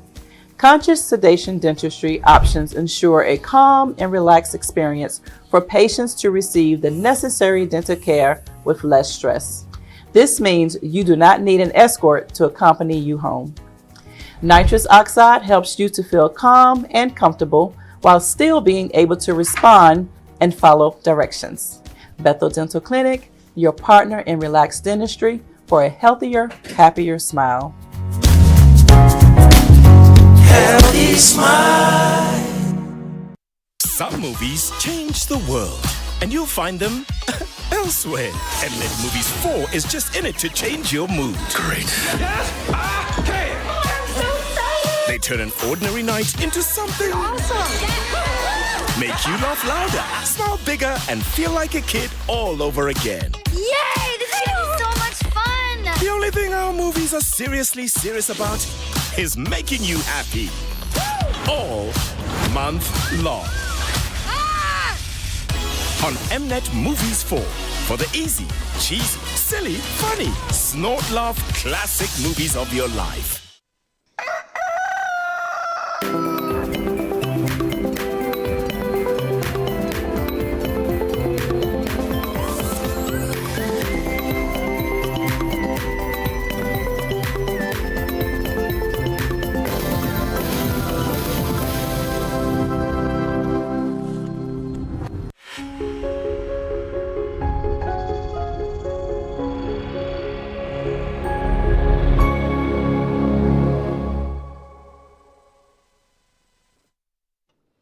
Grateful that you stayed on with us. This is Breakfast Daily here on Channel 1 Television. I'll take a few quick messages and then I'll go to the Honorable Nilanti Vanderpoy for his submission on this energy levy issue. Well, this is actually a question to the Honorable. It says, so is Honorable Nilanti saying that if fuel prices increase, they will remove the levy on premium? This one says, because prices of premium have dropped, you decided to sneak in a levy on petrol and diesel. Robin Peter to pay Paul. You told us that you have increased electricity tariffs by 14.7% to solve doomsday, and today you're entering into drivers and riders' tanks to steal 1 cedi per litre to solve the same doomsday. Faketwa Beje Kesia government. This is Master Planner Junior from Kintampo. This one says the NDC is becoming so disappointing to Ghanaians. Appreciation of cedi, low inflation, and whatnot. All these gains are cosmetics. It does not reflect in the pockets of the ordinary Ghanaian. Really? Haj Ahmed from Nima. The NDC government have been insincere with us. In just 6 months, they have introduced 5 new taxes to burden us. They shouldn't think the goodwill is an infinite commodity. This is Ben from Lungwa. And this one is for Akusia. He says, when they promised from taxation to production, did they apologize for introducing the e-levy? Okay. So, Honorable, let me come to you on the e-levy. Energy levy. I'm happy my brother tried to give him an historical account of the legacy debts. As a country, we got to a time when we had obvious problems with electricity generation. Our only 2 hydro plants we have, Akosombo and Bong, could not sustain the expansion in the electricity demand in this country. So you remember, to resolve that problem, President Kufuor assembled some pastors to go and pray that we shall have water in Akosombo in order to avoid Dumso. Pragmatically, Jomama decided that, look, this problem should be handled once and for all. How do we handle them? These are not problems that you can... Where are we going to build another hydro plant? So if you're not going hydro, what do we use? Thermal or gas. Yeah. How do we get those ones? These are not commodities that you go and pluck and take from the market. You understand? It demands you commissioning people to do because we can't produce them here. Those people who are going to provide those services have their own personal interest, commercial interest. So definitely, realistically, they will also want to protect their interest. It was not in anyone's desire to just go and sign an agreement that will provide us with what we need. You understand? So the agreements were signed to solve a problem that as a nation we were facing, which we did not have answer to. Because our hitherto solution, the hydro, because of environmental challenges, was suffering. In the production of that service, it was obvious government could not shift the burden onto Ghanaians forever. So almost every government have to deal with shortfalls in revenue generation, because as my brother said, the distributor cannot obviously charge the exact amount that is supposed to charge for that commodity, because it will be too much on the ordinary people. So government always decide to absorb part of it, and that has created debts upon debts. It's gotten to a time when all of us as a country said, is this sustainable? We said, no, it's not sustainable. How do we resolve the problem? And today you have a government that has used innovative ways to be able to generate the needed revenue to be able to meet the demands of tomorrow. That doesn't mean... So are you referencing capacity or revenue? I'm talking about revenue. Innovation way. But if you've generated revenue, why are you taxing us? I'm saying we have a government that has introduced an innovative way to generate the needed revenue to be able to meet the demands of tomorrow. That's the 1 CD? Yes. What is it meant to do? The innovation. Oh no, the 1 CD is the innovation. What is it meant to do? Wow. So we should just have allowed it to be like they allowed it to be, so that the debt will continue to mount. Is that what we are asking for? So that the debt will continue to mount? When we all know that the shortfalls are obvious, they are realistic every time it is there. If we don't do this, this is what will befall us. And you have a government that says that let's tackle the bull by the horn. That in this time that we are having some let me say benefits from the prudent economic measures that have been introduced that have led to the reduction in the cost of fuel. Why don't we save something for the dry season tomorrow? Is this what people are crying about again? So the issue of legacy debt is there. We have to be resolving it. If we are saying that increment is going to burden all of us, I agree perfectly.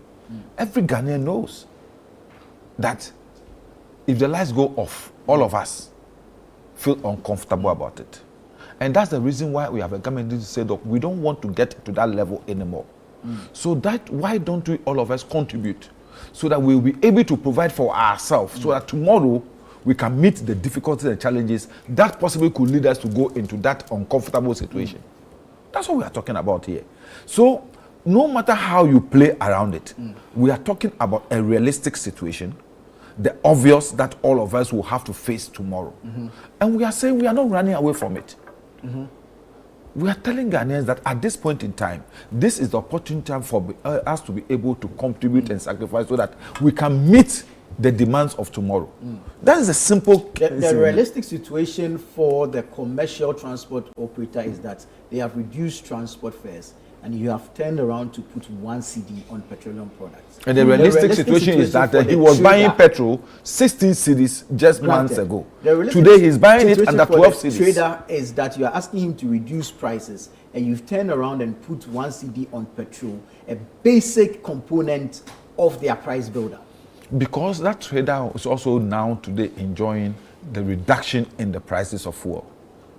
But that's not occasion. But however you are going to increase the price if you calculate it, if you and I calculate it, no matter what, the benefits that are accrued to you and I, from the reduction of the price of fuel from 16 to 12, it's not equal to what we are going to pay. You see, this reduction is temporal. Why do you say it's temporal? So fuel prices won't go up again? Why do you say it's temporal? So fuel prices won't go up again? That is when we continue with the prudent measures we have introduced. But we cannot control what happens on the international market. We don't expect it to go up. And when it does, this tax is permanent. Once we continue to bring the dollar down, down through the measures that we have introduced, like the gold board, the dollar will go down and the price of our crude will come down. And Ghanaians will buy petrol at a much more cheaper price. That's the promise you're making? Yes. That's the promise I'm making. We are confident that we'll continue to maintain the sort of policies and measures that we have introduced that will maintain the stability of the cedi against the dollar, so that we'll continue to ease the pressure on Ghanaians, and so that the benefit of this will not be felt by the ordinary Ghanaian. So what happens if prices begin to soar? On the Why are you being negative? Be positive. No, we need to look on both sides. No, be positive. As a country, every business person in this country will look on both sides to be able to make projections. So what I'm saying is that for now, what we see on the horizon is good measures that will continue to make the cedi come down. The cedi become stronger against the dollar. How long? For how long? It's my expectation that it will, as much as Domama continue to be president, the cedi will continue to grow stronger against the dollar. He himself expected it at 12, between 10 and 12 by close of year. Yesterday, the banks, 9.85. 9.85. Yes. That's how much low it has come. So Akosia is thinking about how she disposed of the dollars she has kept in her account. Akosia has had dollars all through. I have no hair. She knows. She's my daughter. She knows. Then maybe we should speak after the show. All my life, he's blessing me. You understand? Very well. I want to wind down for me. No, so people like Akosia are thinking about how to dispose of their dollars because the cedi is becoming stronger. They want to have cedi. Somebody was telling me yesterday he went to the bank and he wanted there was a difference that he was supposed to get change, and she was going to be giving dollars. He said, "No, I don't want dollar. Give me cedis." Right. People are now happy trading in cedis. So I'm saying that it is our expectation that we'll continue to make the cedi stronger, so that this 1 cedi introduction will not be felt by any Ghanaian at the pump. That the price of fuel will continue to slump, go down, because the anticipation of Elvis is when tomorrow the price of fuel goes up. Why will you anticipate that the price of fuel will go up? Because there's history to follow. The prices in this history under somebody else, not under John Dramani Mahama. Very well. This is a new government that is taking measures to make sure that the economy become more stabilized. No? And one of the issues that all of us have agreed, that this sector, this provision for fuel, liquid fuel, has been the bane of our economy. All of us have accepted. So if this will resolve and be able to give us the sort of, let me say, leverage to meet that demand, so that we don't suffer in the other sectors of the economy, this is just a fenced revenue to take care of that sector alone. Right. Not a revenue that is going to spiral other sectors. So it is important that we narrow it to that and say, is it a measure that will help us see? So let's give the government the opportunity to be able to generate what it will need to be able to meet the demands of the energy sector tomorrow. Maybe if you had given us timelines on this, it would have been, it would have controlled the blowback a bit. If you had when we told gave, us when your projections, when you're expecting what, 5.7 billion from this, and so you are going to tax us or implement this tax for say a year or 2 years to address the challenge in the sector. After which you take it away. Would that have been better? The government has also introduced a policy direction. Government has developed a program to build another gas plant. All these are aimed at reducing our dependence on liquid fuel. So once we have another gas, a withdrawal by Tallow is affecting that plan. Well, I'm saying that if Tallow is withdrawing, once it is the ambition of government to pursue that path, Tallow is not the only organization in the world that will want to invest in such a venture. Government's decision is to be able to make sure that our dependence on liquid fuel is as low as possible, so that Ghanaians will have a better alternative for generating power. Very well. And that is what pragmatic governments do. Thank you. Thinking about what we should do to reduce. We did it by building the Atuabo. And we want to build another one so that we will not depend too much solely on liquid fuel. Thank you. Thank you. Because let's do some politics now. Yesterday, the minority in Parliament marched to the headquarters of the Ghana Police Service, petitioned the IGP over the delay in the declaration of the Ablekuma North results. Why? The IGP ECG? They're asking the IGP to provide protection for the EC. But before I move on to you that... You mean they marched to... I didn't know. They marched to the headquarters of the police service. Oh, yesterday I was involved in so many things, so I didn't know. They marched. We're sure you were they marched from where? How much an add-on this one CD has put on you and your drip project. Akosia has given you... No, I mean, you would have done some work regarding this, wouldn't you? Oh, you mean they marched? Yeah, yesterday. To the IGP? Yeah. But EC is closer to Parliament. Why did they march to the IGP? Well, I'm sure they need the IGP to provide protection for the EC, owing to what has happened in the aftermath of the election. And they have to march because of that? Akosia. I just wanted to wrap up on our first discussion. Briefly, please. So our time is fast spent. Sometimes we are so caught up in the politics that we forget that those who bear the brunt of taxation are the good citizens of Ghana. I've been guilty of this before. A few years ago, when the minority, through their hypocrisy, passed the e-levy, which we needed at the time, hypocrisy. I expressed political relief at the political victory of overcoming NDC. But then I realized it was in bad taste at the time, because governance is not about politicians. It's the good people of Ghana who bear the consequence of our decisions and our choices. And my advice to the government of the day, before you go against your words and against your promises, be honest and apologize to the people. I'm calling on Honorable Atuforsen, to apologize to Ghanaians for the deceit, failed promises, and especially the burden he's about to impose. Very well. Thank you. Ablekuma North. Ablekuma North. So the MP, deservedly, Honorable Agriair, she won. She's an MP?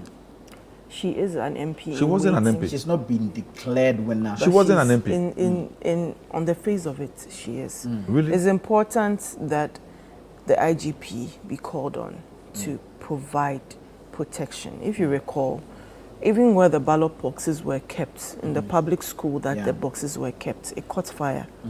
Whoever was behind burning it, we all know who it would have favored at the time. We've seen the gimmicks back and forth with both of them even pulling up victory banners and billboards for themselves. But as far as that petition goes, I hope the IGP will listen and do what is right to deepen our democracy. It's obvious that the NDC is bent on capturing all arms of government, from the Supreme Court to the judiciary to the police to the military. Nobody has been spared. But on this, the right thing has to be done, and I hope the IGP will give the needed support to the EC. Yes. Elvis, Ablekuma North, the NDC insists on a rerun.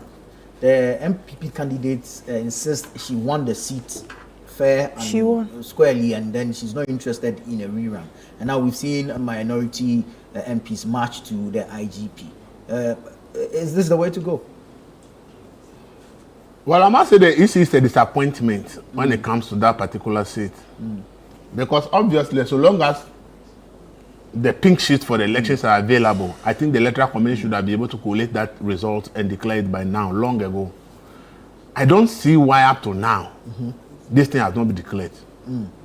In the initial stages, just after the election, there were a lot of problems here and there where people were attacking EC officials, but it's more that thing has ended. Like after 2 months, the violence by people attacking EC has ended. It's no longer something.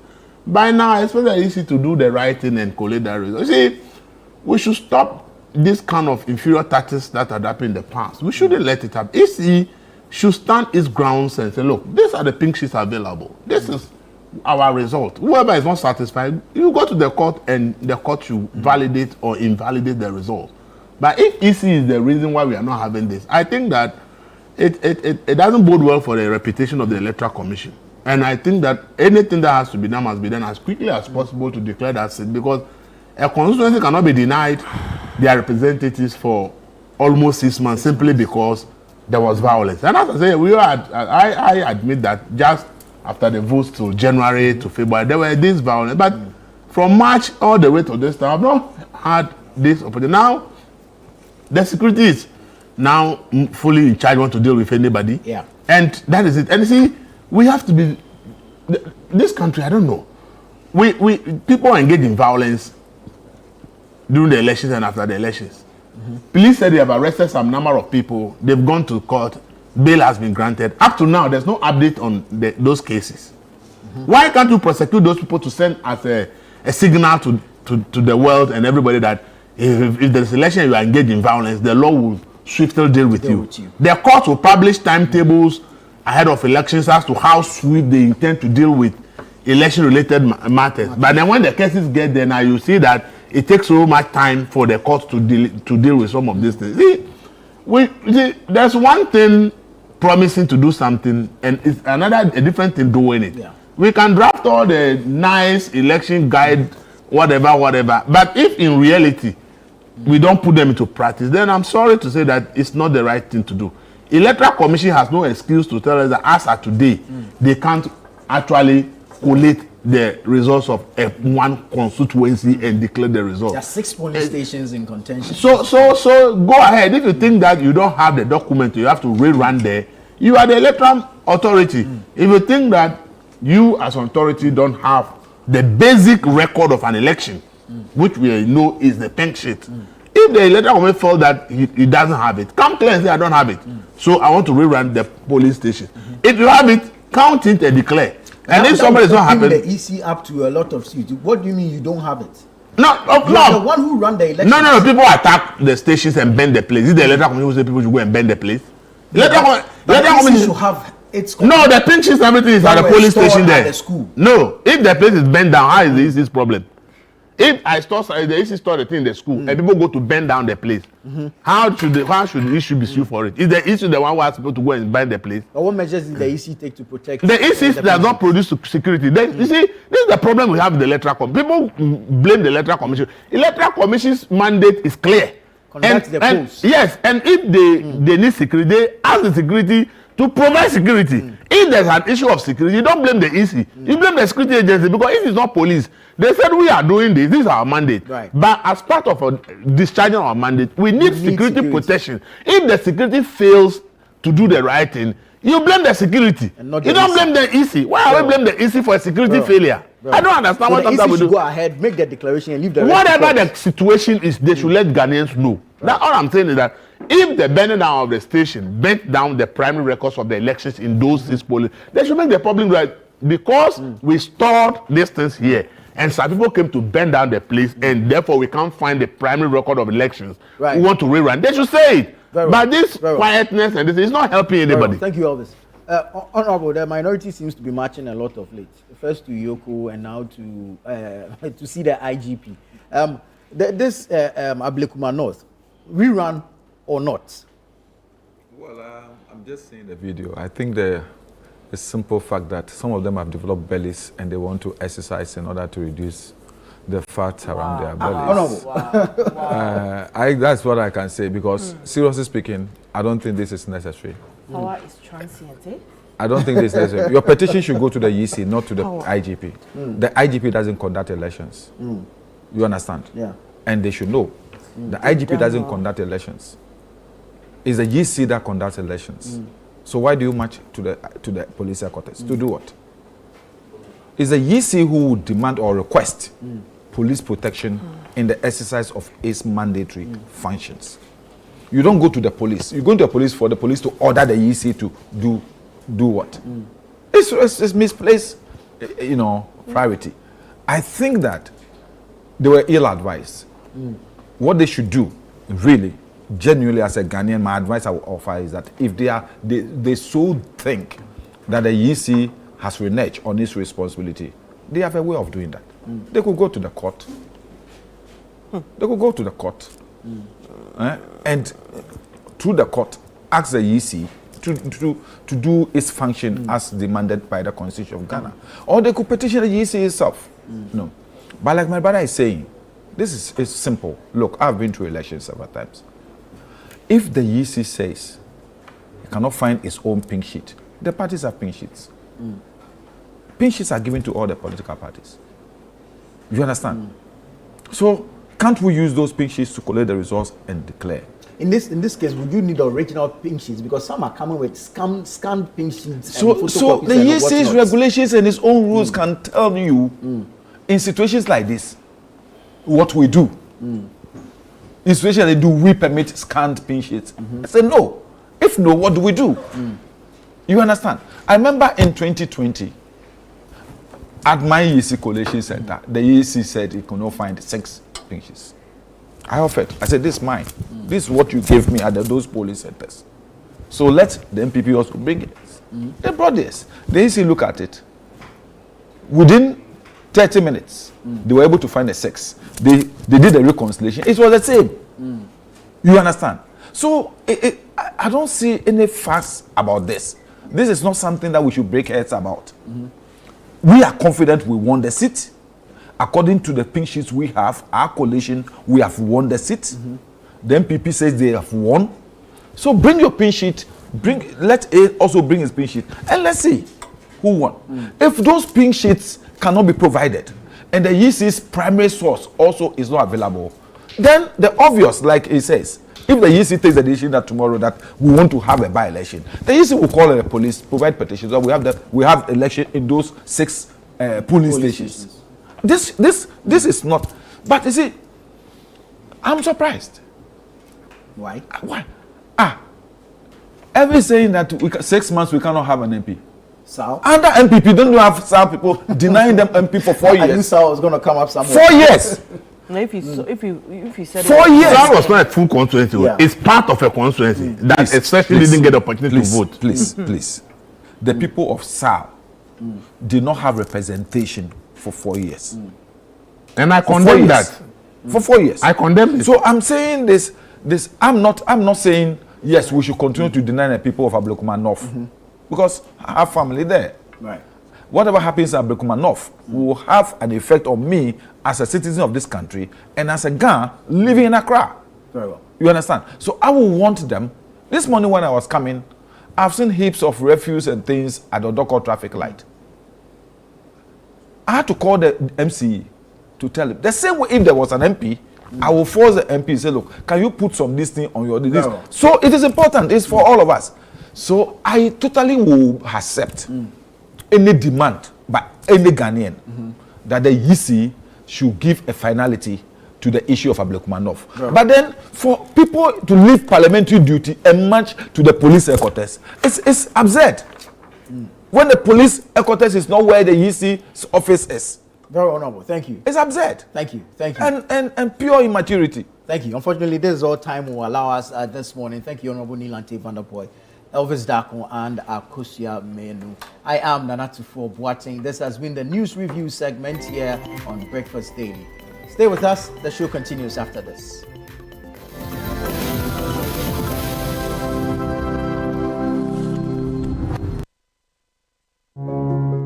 Every day, people have money emergencies. Ma, I need my school fees emergency. Mommy, chop money emergency. Emergency. Catch it. I'm your rent emergency. Now, there's a new emergency number in town. More money, challenge and enjoyment.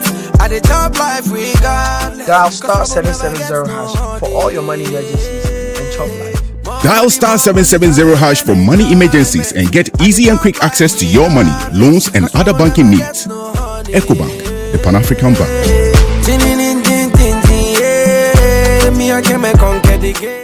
Brand new on DSTV. When a nominee to the Supreme Court dies, his family begins to suspect foul play. Dad knew that he was in trouble. Hollywood's darkest scandals are exposed in this gripping 6-part documentary series. You have violence, fraud, homicide. And a rich and powerful family is thrown into turmoil when a young woman claims to be the owner's illegitimate daughter. You have another daughter. Stay connected to everything new on your home of entertainment, DSTV. In Accra, every year, we have about 18,000 people dying because of air pollution. So we are looking at how do you make sure the citizens of Accra are getting clean air. It's imperative that we tackle air pollution. Central Accra is where a lot of burning takes place. The main source of pollution in Accra is poor waste collection practices. You have people burning their trash left and right. And then also vehicular emissions because of the dense traffic.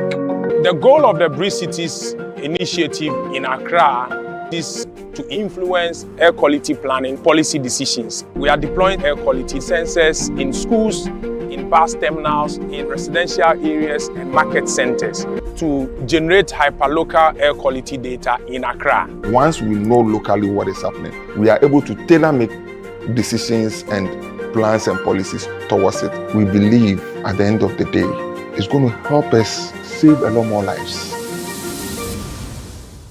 You know the word queue, to queue, like queue for something in line, be in a queue. Say, oh, be in a queue, queue. The word queue. Spell it backwards. Uic. Yeah. That's U. What? Yeah, EUQ, yeah, EUQ. EUQ. Spell Q. Q-U-E. The one you're spelling it backwards, what would that be? EUQ.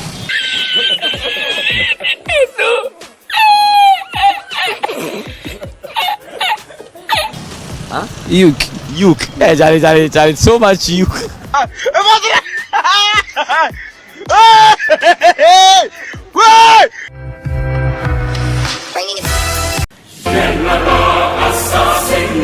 Calling all farmers, agribusinesses, and innovators, this is your chance to shine. Channel 1 TV invites you to exhibit at Agriair 2025, one of Ghana's largest agricultural exhibitions. From Friday 20th to Sunday the 22nd of June, the A4 Sutherland Children's Park in Accra will come alive with the very best from Ghana's agribusiness sector. Are you a farmer with fresh produce of any kind? Be it crops, livestock or poultry, fisheries or aquaculture, or you're a supplier of agro inputs and processing machinery? This is your platform to connect with the world.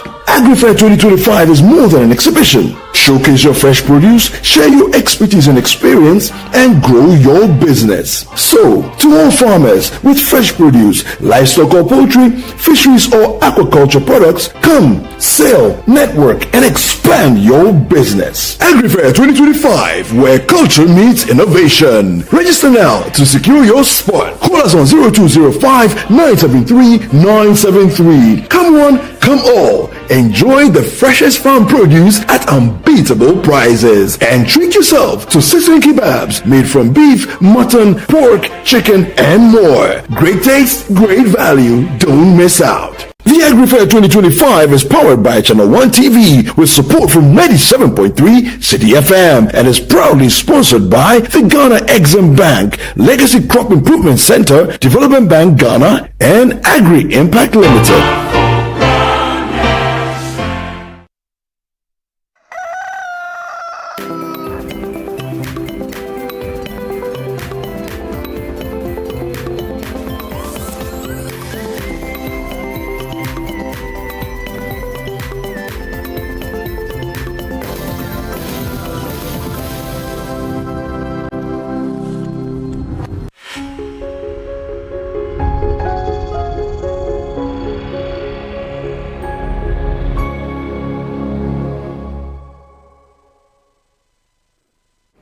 You're still live on Breakfast Daily. We are glad that you continue staying with us and you continue choosing Channel 1 television every morning. Thank you for joining us. My name is Jifa Kedi Akutu. And my name is Philip Nilato. We bring you the second part of the show, Breakfast Daily, from now to 11. A lot for you in store, so make sure that you are part of this program from now to when we say bye-bye. But even after, you still have to continue watching Channel 1 TV. Of course, we are still in the anniversary mood. We are still celebrating our 7 years of growth, our 7 years of good content, our 7 years of unbiased reportage, bringing to you the very stories that change our communities and more. So thank you for staying with us. You can also join us on the show via our social media platforms. You can send us a WhatsApp message as well using the WhatsApp number 020-444-7033. If you're sending us a message via X, do make sure to use the hashtag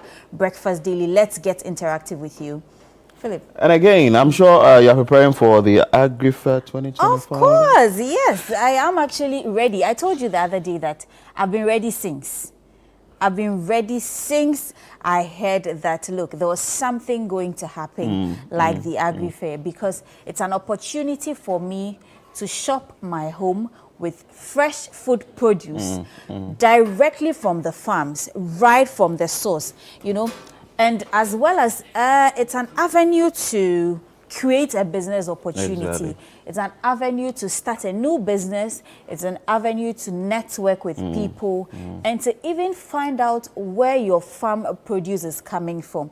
Sometimes you go onto the market and then you just buy things because, oh, I've seen this thing is okay. And you know, for tomato, for a crop like tomato, for example, we have tomatoes coming from other countries. We have the Burkina tomato, the Ghanaian one, the other parts of the region as well, the Navrongo one. So you get to source out these food produce, find out where they are coming from, and then of course you make the final decision of which one you are going home with. So with this juicy thing that Jufa has said, I'm sure that you can't wait enough to be part of this event. 0205 973 973 is the phone number you can call to get all the information you need on this program. And also it's happening at the Ifwa Sunderland Park Children's Park on 20th to 22nd of June, not far from now. So please, if you have to do something, it has to be now. If you have to do payment, it has to be now. We really do not support last minute thing. Then if we do not have a slot for you, you be like, oh, we are bad people and we didn't help you. No. We are 7 years and we want to comport ourselves. So make sure that you are part of this event and just desist from paying or doing last minute payment, because we just have limited spot for all of you out there.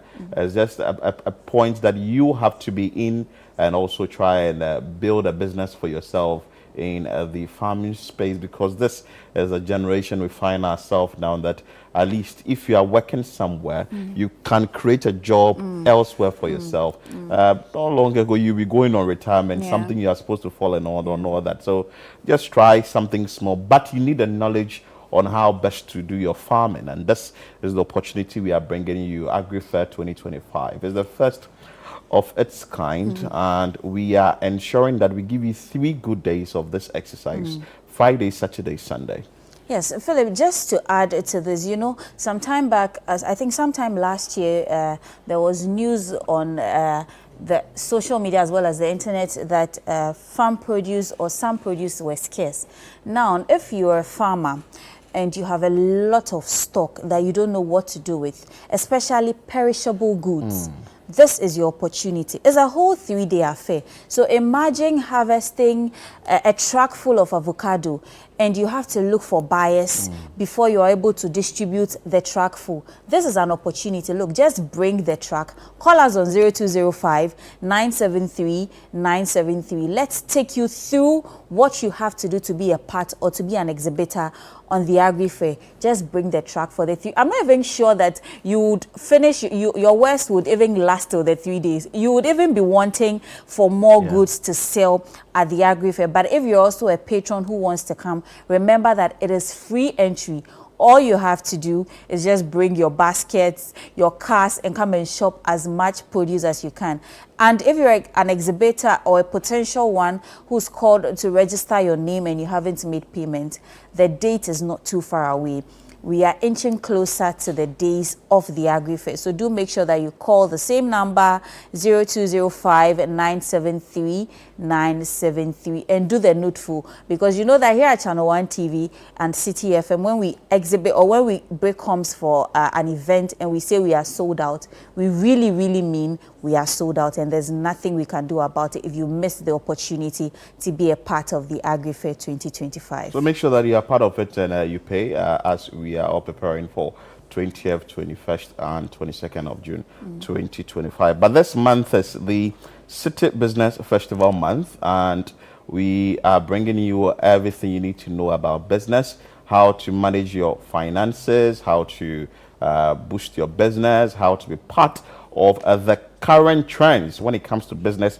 It's not just the fact that you would come to the office or move to your business or to your organization, do 1 or 2 things. We've transitioned from the stage where we just do business ordinarily to doing business with AI, doing business with enough knowledge, doing business with information. You can even sit in your room and operate from your room and all that. But how are you going to know all these things?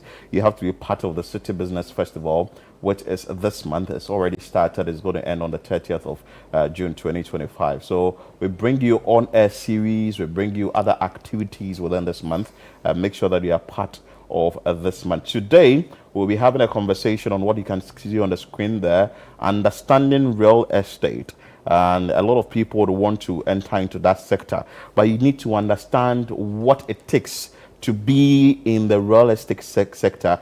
Just throw your money into that space and you don't recoup your money. You see people building apartments, building homes, building houses, and 5-6 years from now, nobody stays in it because it's either deteriorating or you built it in an area where it's not accessible. People cannot go there and also stay in there. So it makes you, the person who have invested into this space, run at a loss. But today we're going to teach you this. So make sure you are part of this event. Most definitely. I personally cannot wait for this particular conversation because, as you rightly said, real estate is a big deal in the country now. Looking at how rent prices are on the high in Ghana. Look, if you're looking for accommodation, look, it's not a conversation we even talk about as much.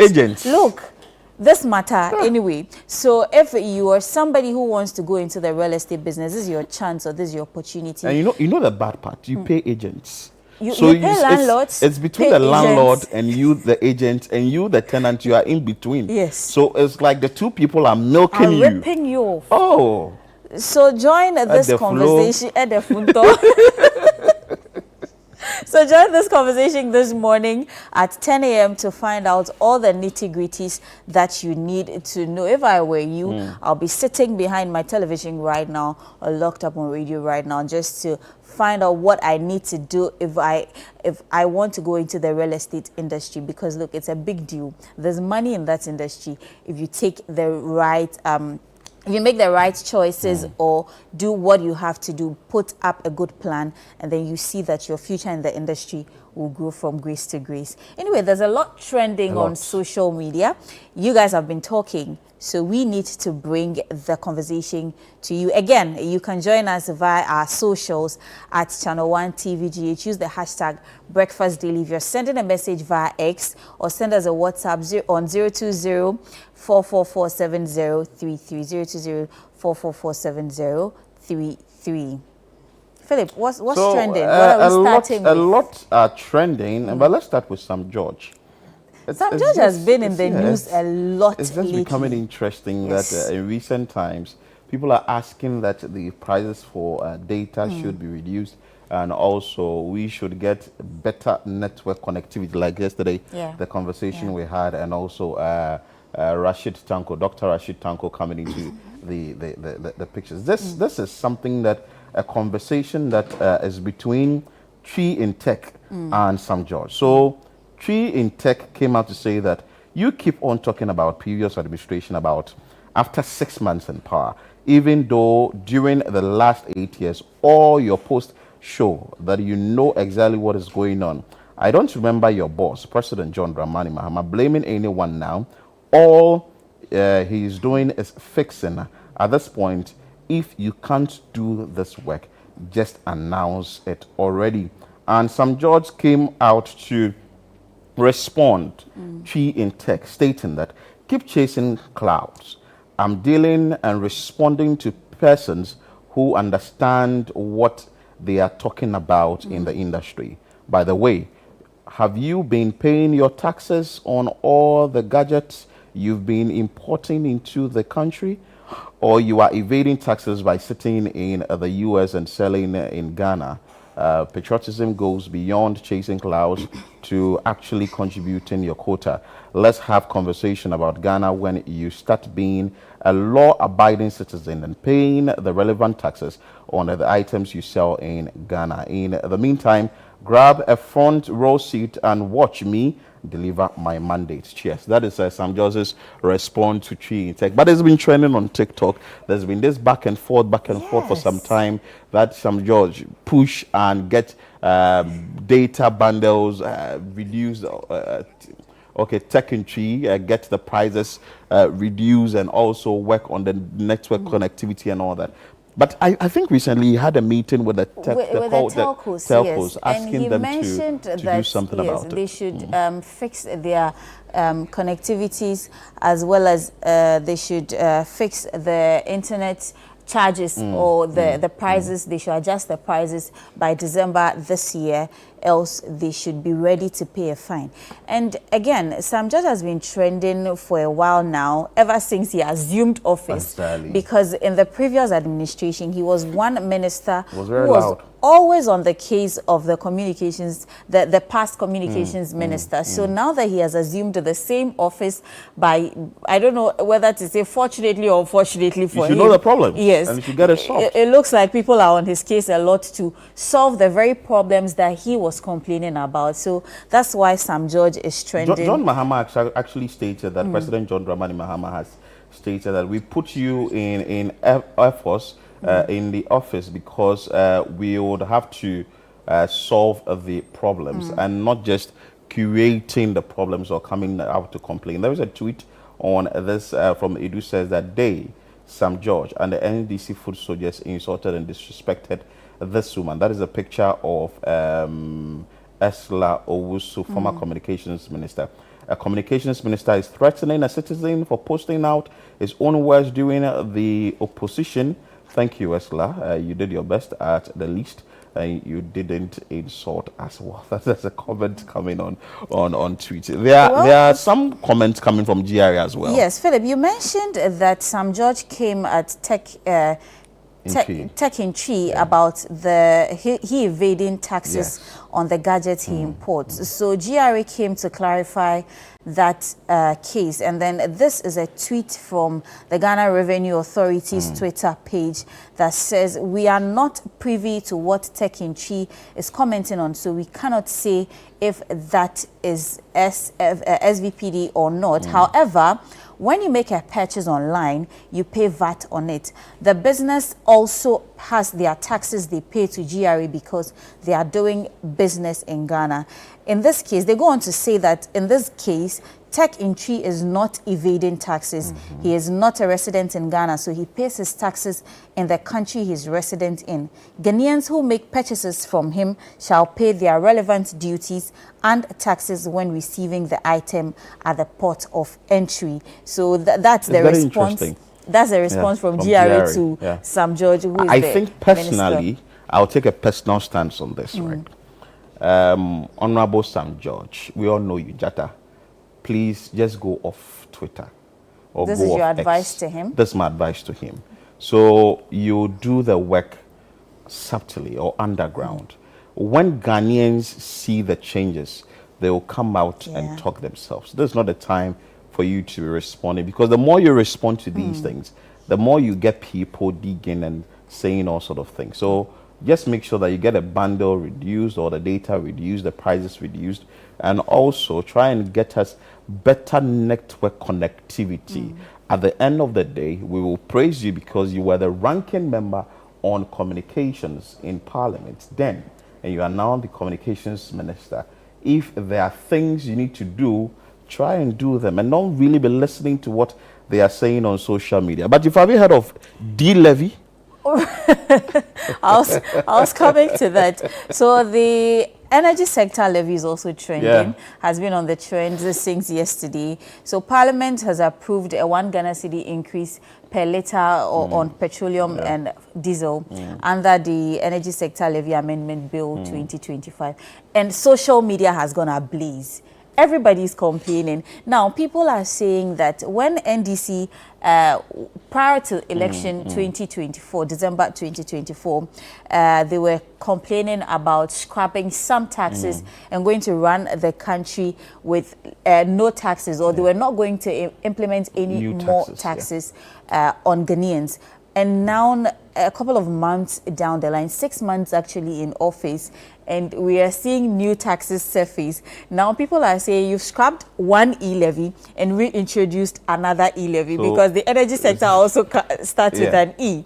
But actually, the minority leader in Parliament, Apeyo Markin, said this is levy, doomsday levy. There are some tweets coming up on this. He said everyone is a hypocrite. This is from Charlotte. Says that e-levy goes, e-levy comes, but this is very huge, and people have done some calculations. Yesterday, the former Vice President, Dr. Mahmoud Bawumia, met some NDC, MPP folks, and indicated that this is even higher than the e-levy they brought, because if you are buying fuel worth 1,000 Ghana cedis, you are paying 83 Ghana cedis as a tax, and if you were paying or sending someone 1,000 Ghana cedis, you are paying just 10 Ghana cedis as e-levy. So, but other people are also doing calculations. From Albert Hyde, we know him as a Bongo Ideas. He says that 1 Ghana cedi is not same as 1%. Deducting 1 Ghana cedi from 1,000 Ghana cedis is 999 Ghana cedis. 1% of 1,000 Ghana cedis is 10 cedis, and when you deduct is 990 Ghana cedis. As the amount increases, the percentage-based reduction grows, while the 1 cedi remains insignificant. Well, people have said that the stakeholder engagement didn't go down well. Yeah, and also the leadership of GPRTU, yesterday on Eyewitness News, they spoke to Abbas Imoro, who is the Industrial Relations Officer. He insisted that some consultation should have been done. You know, Ghanaians will push or will fight this thing, because 1 Ghana cedi should have a buying fuel of 5,000, and people buy to that tune. 5,000 Ghana cedis. Calculate 1 Ghana cedi on every liter. You know what? Meanwhile, fuel prices have been reduced, and commercial drivers have been forced to reduce prices 15%. on fares. Yeah, 15%. And then now a tax is being imposed on them. And there's also the conversation of government officials are not going to pay for their fuel. So why are you imposing the task on the ordinary Ghanaian who is going to suffer for it at the end of the day? It's laudable idea. It's a laudable idea that we are finding money to help our sector. Economy, that's to clear say doomsop. But as we've tried to do all these things, we must find ways to go about it. Consultation is very important when it comes to these things. You must engage well, because this is the same thing e-levy faced. Yes. E-levy came into the system. No consultation was really done. It had public backlash. Now the government went back to dot its I's and cross its T's. And the public had now understood that, well, it's a bad levy, so we would not pay. And people were evading e-levy. So what happens to this new one Ghana cedi? Though the president has stated that it wouldn't see an immediate increase in fuel prices. But then again, the one Ghana cedi, like Abbas Imoro stated, the industrial relations officer for GPRT stated that the one Ghana cedi for every professional short driver is very important. It's huge. If I'm buying fuel and I notice that at this pump or at this fuel station, it's one Ghana cedi lesser, psychologically, a lot of drivers move to that place. So I think it has to be worked on. Something has to be done. If Ghanaians are pushing against it, you can take it out. Find a way to educate the public. A couple of days ago, I was riding in an Uber going home from an event, and my Uber driver, just after passing by a particular fuel station, says, I mean, with excitement, he said, "Hey, fuel 11 cedis wa hasi. Hey, I never had a beer." Exactly. So, but with this 11 cedi, when you go to a fuel station like it's 12 Ghana cedis. I could see the excitement on his face. Psychologically, the person just anyway. You know, sometimes we think it's just 1 cedi, but that 1 cedi means a lot to the ordinary Ghanaian. So I don't know how this is going to go down. And a tweet from Sewami here, like the vice president, former vice president, said NDC's doomsday levy is 8 times e-levy and they scrap. So as the government is trying to work around these things, people out there will also be planting it in the mindset of Ghanaians that this is a draconian tax. It's a tax that is really going to affect Ghanaians. So if I'm a market woman, I would have to also increase my goods. But if this conversation has gone down well, the education is really done well, I think we are good to go. Because why not? If you are going to pay an amount of money and our lights are going to be on, why not? Nobody likes light off. Of course, I can't sleep in light darkness. No. So that is what we have for you in the trench today. It's been an exciting one, and we will bring you other things on this show. But let's check out this interesting video of the day.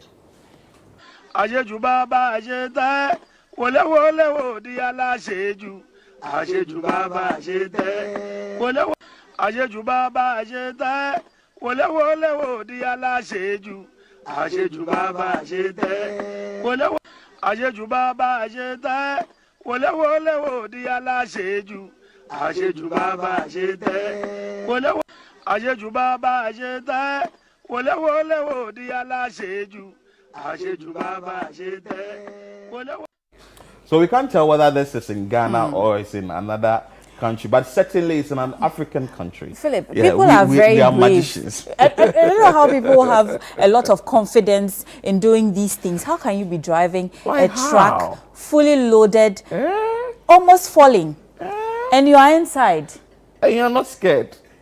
Hey, people have VMO.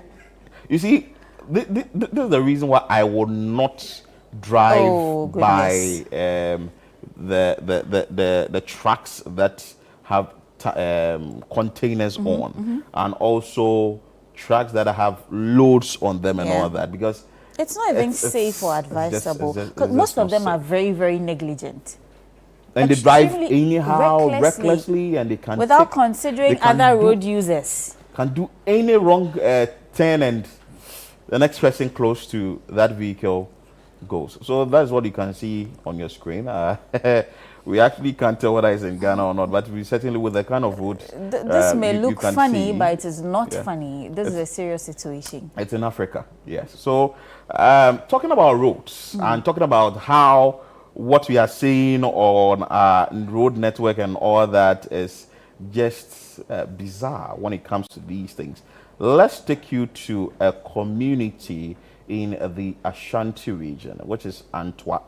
Yes, the residents of Antwa, they are asking that their deplorable road should be fixed immediately. Let's bring you this report filed by Bright Yeboah in the Ashanti regional correspondent, after we have a conversation on this. This stretch of road linking Ibrim, Antwa, Adesna, Krobo, and Ebra has become a stark reminder of unfulfilled political pledges. While some progress has been made, such as the construction of drainage systems and road grading, the absence of asphalt surfacing has left the area blanketed in thick dust whenever vehicles pass by. Mimi say me abubu ya rider. Say also ya no pana so beduma na say one tobo and I say ke bi di wanim ana wa china so one tobo a in futuro ni ntino one ya no bi be hiem. Me hu kura nipa be mienu na ahwe wa mon kwan so because of in futuro no eto de bia no ma be water eto de bi so na ma yi o mani ti so ye driver ni ana so ye na say wadwe na anya adwuma anytime bia obenya problem. How dey fa bebre mu e be say we say akura muton aduane wa ha se ne we na kata ha in futuro nko a ebe last week ya obi kura wu e say o mo twa mu ne futuro na no aye dinti moto ne bi ets nti o save one naturally do gina chirin akura ke to young boy obehwe wo wan so bi. Driver Mpiening Ebenezer knows that not much has changed since the previous year. According to him, construction equipment is no longer consistently present at the site. As at last year, no more shall say, but Uma no more breaky, but I say no more reason.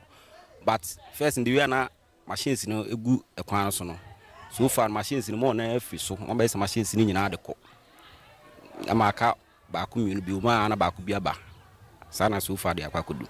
Kojo Fojo, a 96-year-old resident, recalls that this road was once a major route to Accra before the Adumtek road was built. Ekwai Antwa kwai die me mani fre die no ne sabre no ntiche na ye kwan kakra eso ka bebre ne pa ha kan ya ne ye Accra kwan ye pa ni apa popo yeso ha ni akochi bawro ni esi adwoso ni apa kwa Accra ekwa de na minim pa no na chi ena yi kwankese ya edawo pa ho ayi tech ekoi.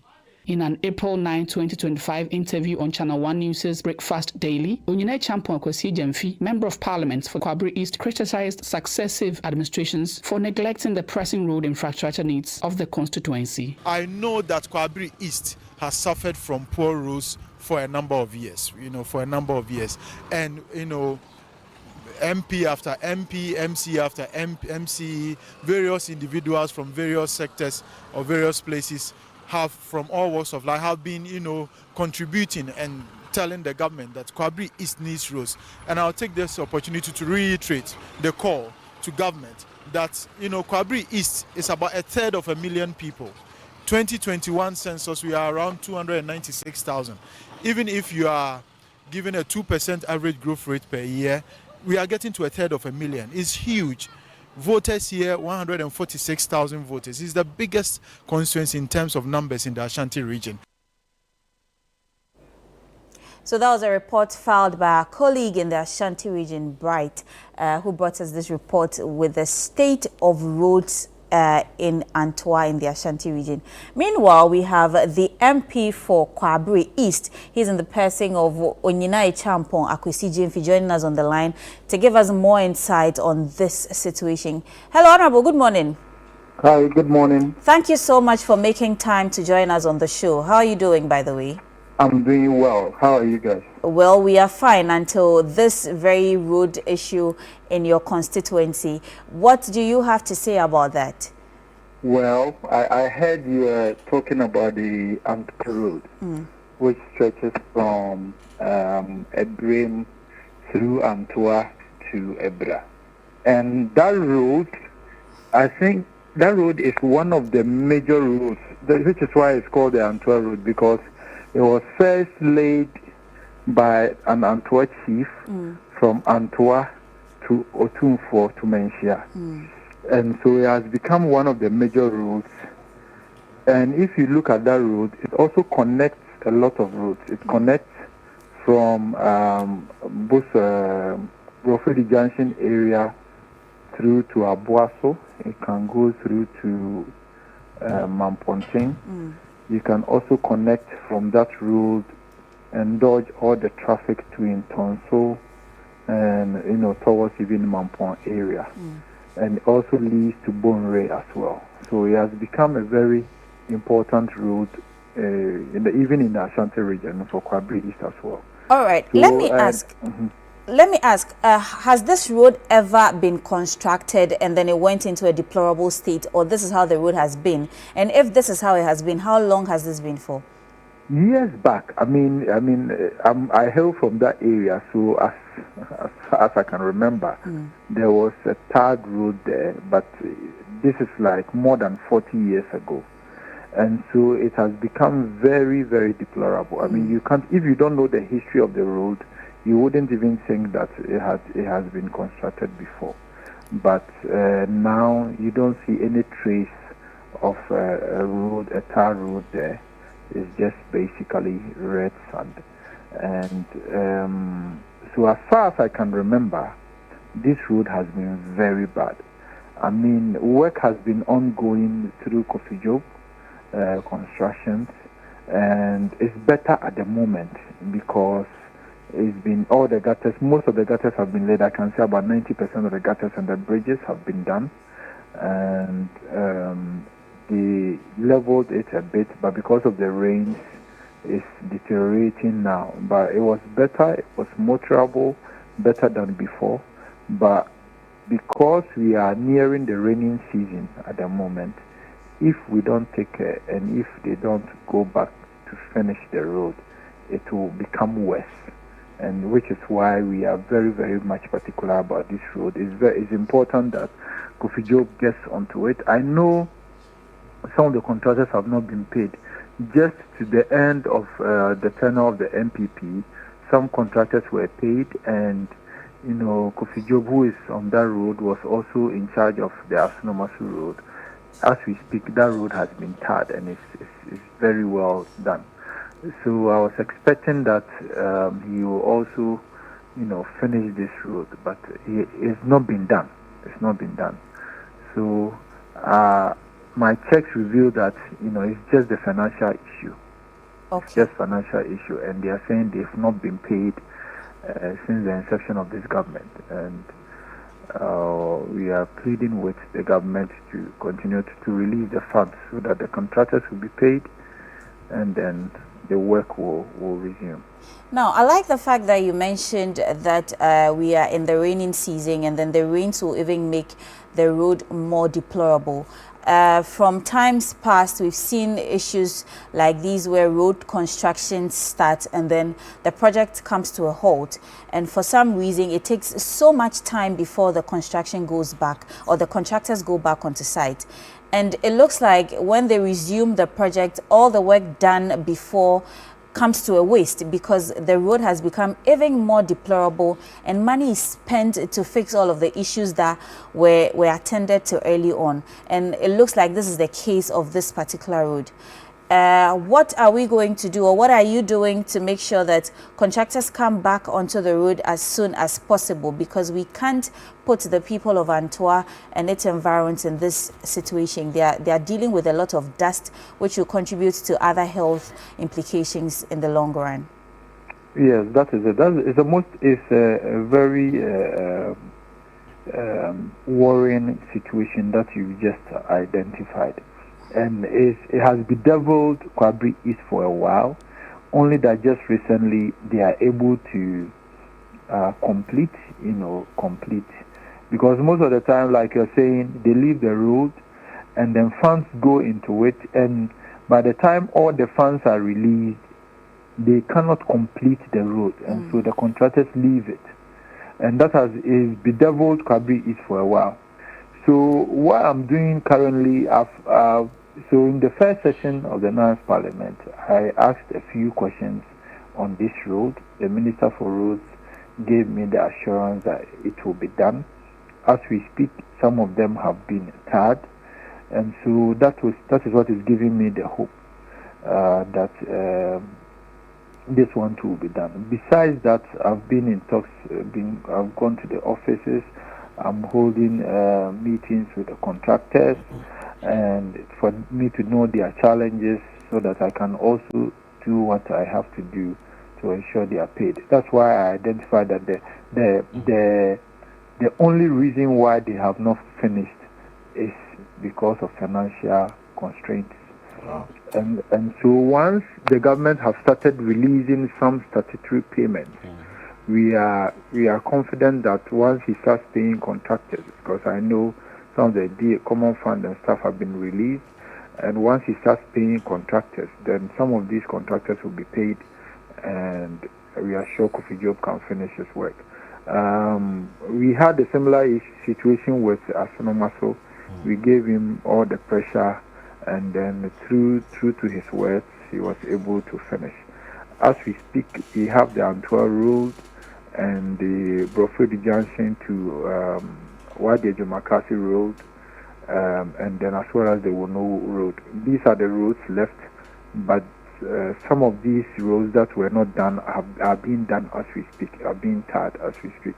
So I'm confident that the people of Kwabri East, and mostly the Antwerp Road from Abrim, Antwerp, Desna, Krobo, and Ebra, very soon they will also receive their share of the tarred roads. They should just bear with me for a while, whilst I do the advocacy, and I also do the visits to the various ministries.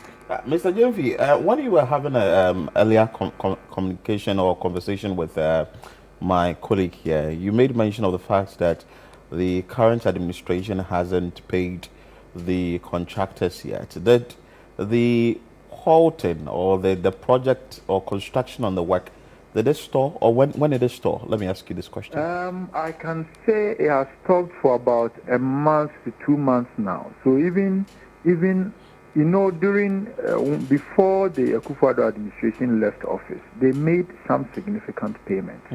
So generally, roads in Kwabri East, most of them were ongoing, but then for the Antwerp Road, there were some bridges that were to be done at Antwerp, just before the outskirts of Antwerp, which have been completed since this Akufo-Addo government left office. And there were some bridges also around the Krobo area, which was also being completed, and there were some also gutters around the Esina, Krobo, towards Ebra area, which were under construction. But then it has stalled for between a month and 2 months now. There's not been that active work. Sometimes you see the workers there, on some gutters and some bridges, which are not that massive work. I'm sure it's because they will still refer to financial constraints, so they can't do the ones that are, heavy with cash. So they will just do the minor works. But the main thing now is for them, first of all, to the one that they will make the concrete and the sand, to level it, make the concrete and the sand, and then apply the bitumen. Because that one is asphalt. That road is asphalt. And so for about 1 month to 2 months now, work has stalled. So from what we can see on the screen, we've not seen any asphalt on the road, and we are seeing the road very dusty.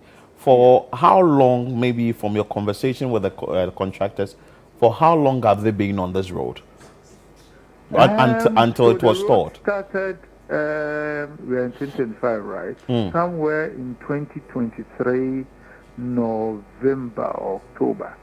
So Kofi Job was in charge of that stretch, and also the Amape, Adamomase, Asinomaso Nkwanta stretch.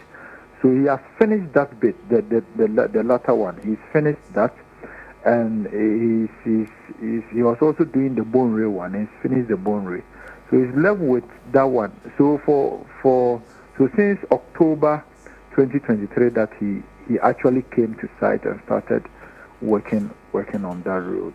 And what's the kilometer, the stretch? I have to refer. You have to refer. I have to refer. I don't have that off head. I have to. It's.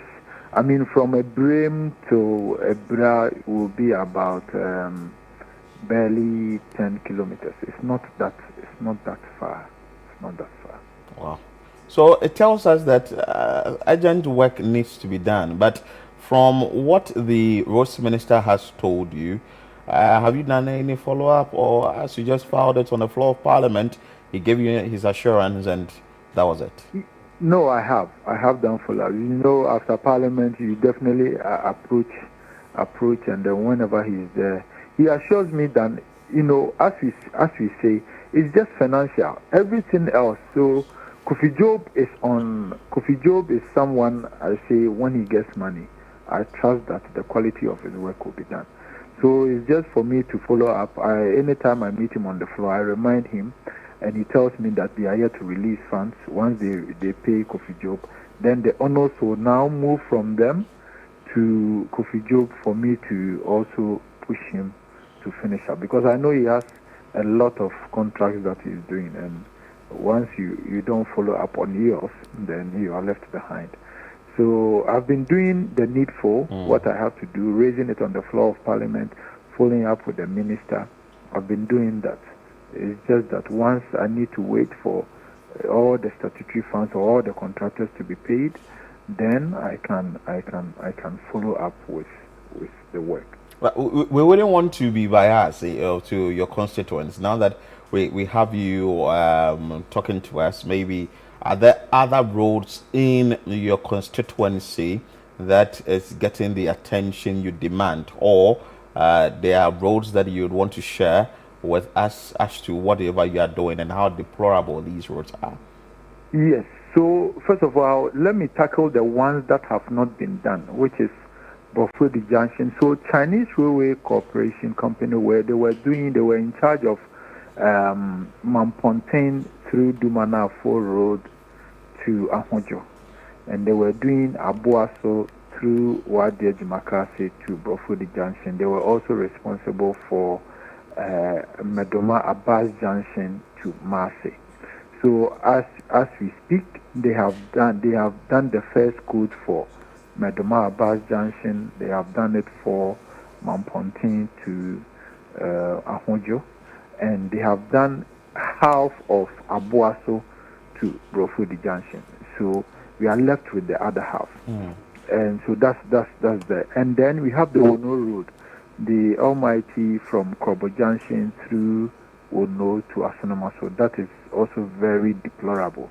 But because it's not a main road, I mean, people don't really see it because there are alternative routes to, Asnomaso or wherever you want to go without passing through Ono.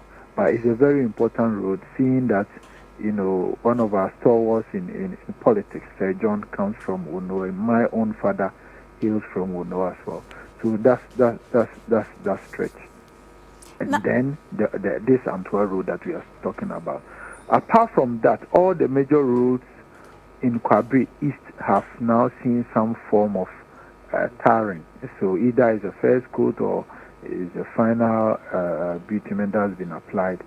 We've seen that. So it's eased the dust a bit, but these three major ones are what are left for us.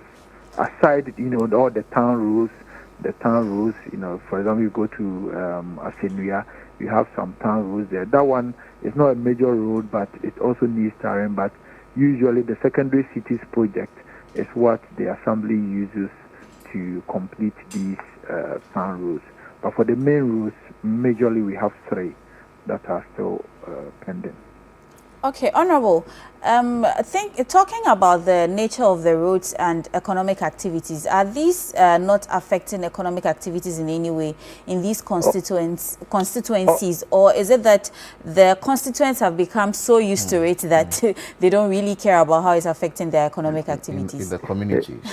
My sister, you cannot get used to bad roads. I'm telling you, you should have experienced it when they were very deplorable. You can't get used to bad roads. You can't. And definitely it was affecting economic activity in the constituency because, Mamponten is the center, and all the roads leading to Mamponten at the time were really bad. And so people had to go to maybe KJTR or go to Doom or go to some other place to trade. And so it was affecting the economy. But it's better. We are not where we want to be, but we have moved from where we were to a very good position at the moment, because there were about 7 major roads that needed, apart from all the town roads, that needed construction. As we speak, 4 have been done. We are waiting for 3 to be done. I'll say even 4.5. We are waiting for 3. So let's.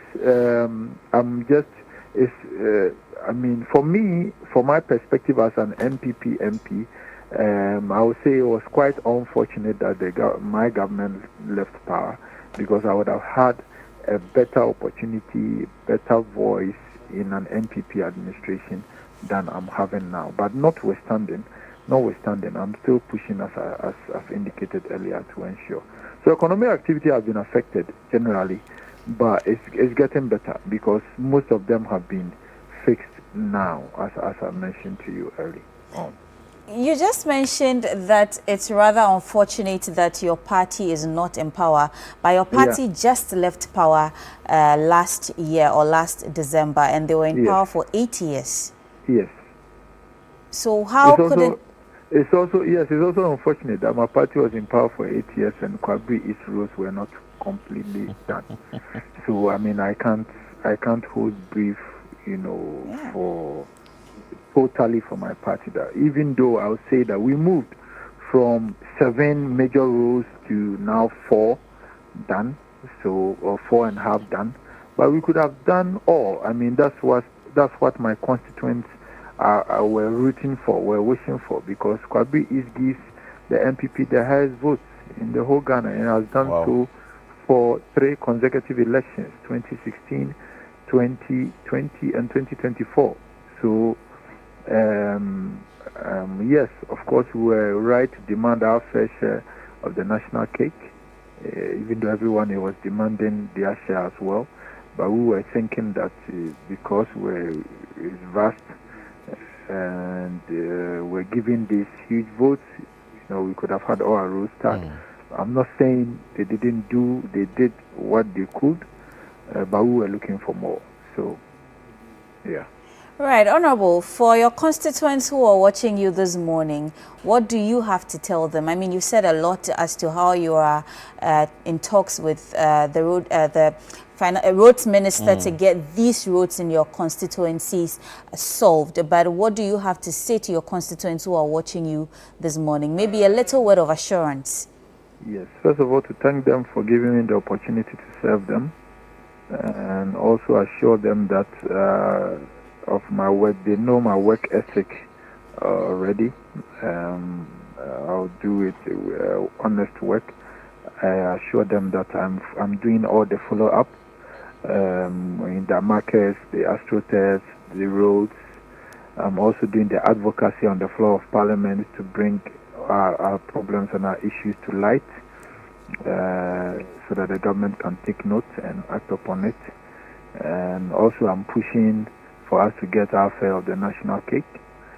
Fortunately, the finance minister was in Parliament, I think 3 days ago, to let us know that he has released about 987 million Ghana cedis to the District Assembly. So they should look forward to Kwabri East getting about 3 million Ghana cedis for development. So I'm also going to follow up with the Assembly, and my oversight responsibility of ensuring that these funds are applied will be done effectively. And also my common fund is there. Very soon, I think on Monday, I will be distributing some math sets, about 6,700 math sets to all the BEC students. So even private schools will get their share of the math sets. And so a few things are upcoming, and they should just pray and bear with me and support as they've been doing, so that I can deliver on the mandate that if assigned to me. All right. Thank you very much for sharing your, comments on this very development with us. We appreciate you, and then we will come back to you as and when there's more development on the issues of roads in your constituency. Thank you so much. So we've been speaking Thanks for having me. Right, we've been speaking to Member of Parliament for Kwabri East, Honorable Nyine Champong Akwesi Jimfi. He's been giving us insight on what he's doing to solve the situation of bad road network in his constituency. Philip, so you heard it all. We wish him all the best. Yeah, because he mentioned a number of things. His party was in power for 8 years. The Ashanti region we know as the bank of the New Patriotic Party. Asenso Boachi became the roads minister after Terminator 1. You know him? You know who's Terminator? He was the roads minister. So I think that from what he's asking that the administration, the current administration, should continue. But we will be monitoring how this will unfold in his constituency. A number of roads in his constituency that have not been touched, some halfway through, others completed. Yeah. Anyway, so that's it for bringing you issues or developments in your various communities this morning. We are going to take a performance from Kenny Eyes, and when we come back, there's more on the show. Do stay with us. Favorite rapper's favorite rapper. I woke up with a lot of questions on my mind. Like, yesterday night I had a fierce fight with the voices in my head, arguing and finding answers to the questions in my head. Some say make a song, they do the rap and start singing instead. Some they tell me make a give up, some say make a go ahead. But then, what if I no blow like how I thought I will? What if I no feel if the great legacies I thought I will? What if all these fears I have within me come up for real? No investments and no properties, how I feel right to will, bro. Just like a Ludo game, the industry be so dicey. The anxiety I they feel, they make my palms sweaty. Breaking through with the ever, they seem unlikely. The odds know they in my favor, so I tread wisely. Too many trends, kinda hard to stay original. Say talent alone go fi make it blow, that's delusional. Plenty nations in our own small nation, so how we go fi take one our impact go international. Little or no chance for people like me, we be dope, but if my music no be fancy or treat. You see real talents get underrated, PDT celebrated. We cover up more times, but this truth be naked. Ngobadao, Maladalo Magato, Omachiba Maye, the Kana, Gogo Yoga crowd, over Vomo ho, Loquito Gigi ho, Domatella Nyamba Lord, the Clona Lord ho, the people be very quick to circulate bad news. But I know they use the same energy to share the good news. Every brown will be your friend when you start to win. A lot of max faces out here like it's Halloween. See, we go keep on the pretendo, but the question is, how many generations for face this agonies? I know the truth they generate a lot of enemies, but I only pray against the quick exit like Ebony's. Rest in peace, Ebony. I miss her so much. Yeah. I know it's too early, but who don't like enjoyment? Yeah. Check. But Mila Zoma Gakami Umpom. Gankui Boma Mila Umpom. Mizu Viviti Monsans allow Nabayagala Jalabia Mahami Mikom. I had a level Jimmy Trome. A Platon Tommy Com.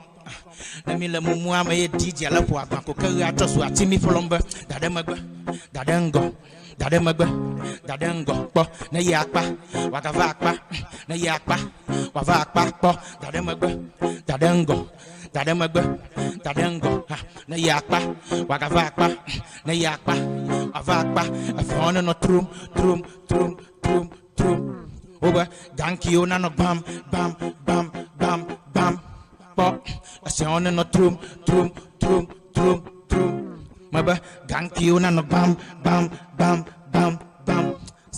See as I the low key, I'm okay. You top life, you okay. As I come fine, I'm okay. It's okay. All my parties they drive Benzo. Me too, I want Pro Ranger. Look, extraordinary things me I want they do lately. Ordinary things, do you know?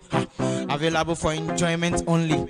big deals, big checks only. And man them trying to settle for basics, and they won't play in the big leagues only. And I they love the day where they find girls day, cause if they know day, joy no day. I know one rice, I know one chicken. Show me where I could see I didn't make fear day. Dadango, dadango, bo, na yakpa, wagavakpa, na yakpa, wagavakpa, bo, dadango, dadango, bo, na yakpa, na wagavakpa, na yakpa, wagavakpa. If you wanna know trum, over, thank you, nano bam, bam, bam, bam, bam. Miga iga, if you wanna know trum, over, but you nano bam, bam, bam, bam, bam. Gaka, maba, malazuma gaka mongpom, kakui bomma longpom, bom, bitu viviti mon sans allow, na baya gala jalabia, mahamia mi come. I had a planti mi drop, mi bava, platon, Tommy come. Let me le mumu ama ye DJ ala po akwa kere atoso atimi plomba dadango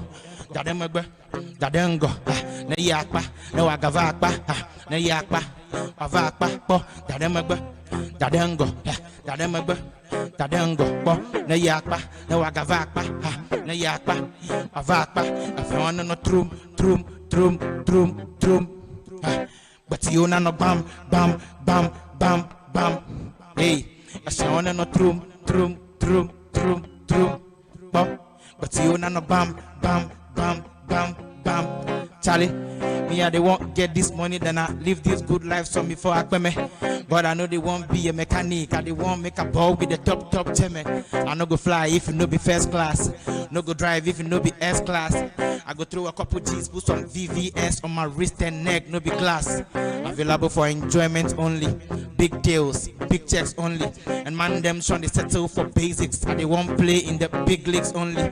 And I they love the day where they find girls day, cause if they know day, joy no day. I know one rice, I know one chicken. Show me where I could see how they make fear day, it's okay. But dadango, na dadango, bo, na yakpa, wavakpa, na yakpa, na wagavakpa, maba, dadango, na yakpa, na wagavakpa, na yakpa, wavakpa, afiona no trum, but you na no bam, over, afiona no trum, yeah. But you know no bam. Shut up. Yeah. I'm a fool and a fool. Kenny Ice. You speak away. Yes, I do. So you understood what you said? Well, some of them. True. So, you know, there are different variations of Ebe. Yeah. I'm Bedume. I think Kenny is from the Anglo side. Oh. Yes, just like Sky is Anglo, Bernard speaks Bedume and the likes. So there are different variations of Ebe. So when you go to an area like Ho is Bedume. Oh, it's not okay. Bedume. Bedume. Good. Okay. You've tried. I stayed in Ho for 5 years. You know, yesterday, but I just didn't for 5 years, and you couldn't grasp anything. I couldn't Bedume. Wow, I'm disappointed. Oh, I understand. Vide. Anyway, that's okay. So yesterday I was listening to a lot of, for some reason I was listening to a lot of songs from the Volta region, or let me say the Voltarian artists, and I must commend them. Look, they are doing so well, and I think they need a lot of push to be able to penetrate the Ghanaian music industry as a whole and not do well in just the Volta region. But anyway, that was Kenny Ice giving us good music this morning on the show. It's time for us to take a look at our City Business Festival on air series this morning, and Bernard Avle will be sitting with his guest and they'll be talking about understanding real estate. So if you're someone who is interested in this field or this sector, this is the conversation for you. Let's take a look.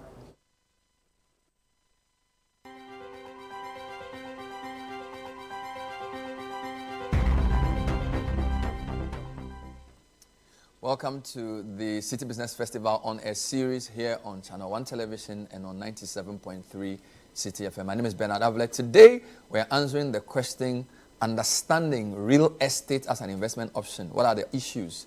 My guest has experience in real estate, infrastructure, mining, and technology. He's been working in those fields for many, many years. Yaobeni Amponsa. When we come back, he would help us answer a few questions.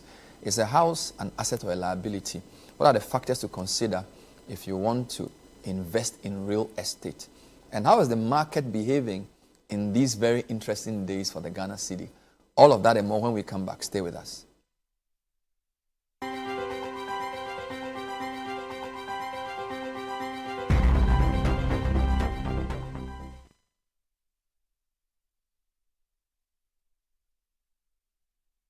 My name is Lydia Safwa. I'm from Safusco Ghana Limited. I'm the managing director for the company.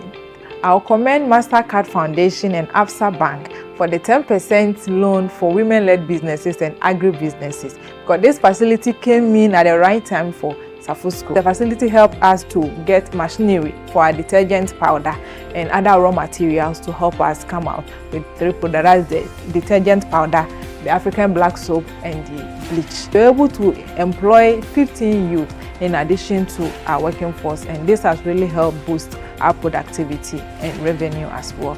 Annually, we organize the Global Hand Washing Day in schools within our vicinity. We hope to make sure that Safusco helps to combat diseases from the schools. We are trying to have volunteers within the school. Those volunteers will help make sure that the project is being sustained in the school.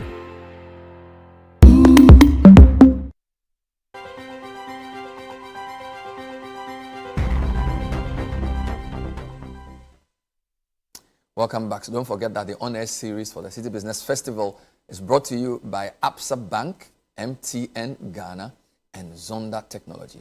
Yeah, thanks for joining us. These days, you are also the CEO of Merson Developers Limited. Tell me a bit about that before we jump into the issues. Well, thank you for having me. We've always been involved in property, in real estate development and construction. Before, we had 3 separate companies doing construction, development, and property management. But we've now decided to consolidate all of them into one brand. So that's Merson Developers. And we develop properties across all the market segments. So we have a luxury development in Airport, Ultimate Gardens. We have a mid-market mixed-use property coming up in East Legon, 59 Lagos Avenue. And we have affordable housing coming up in OEB as well, Harvey Village.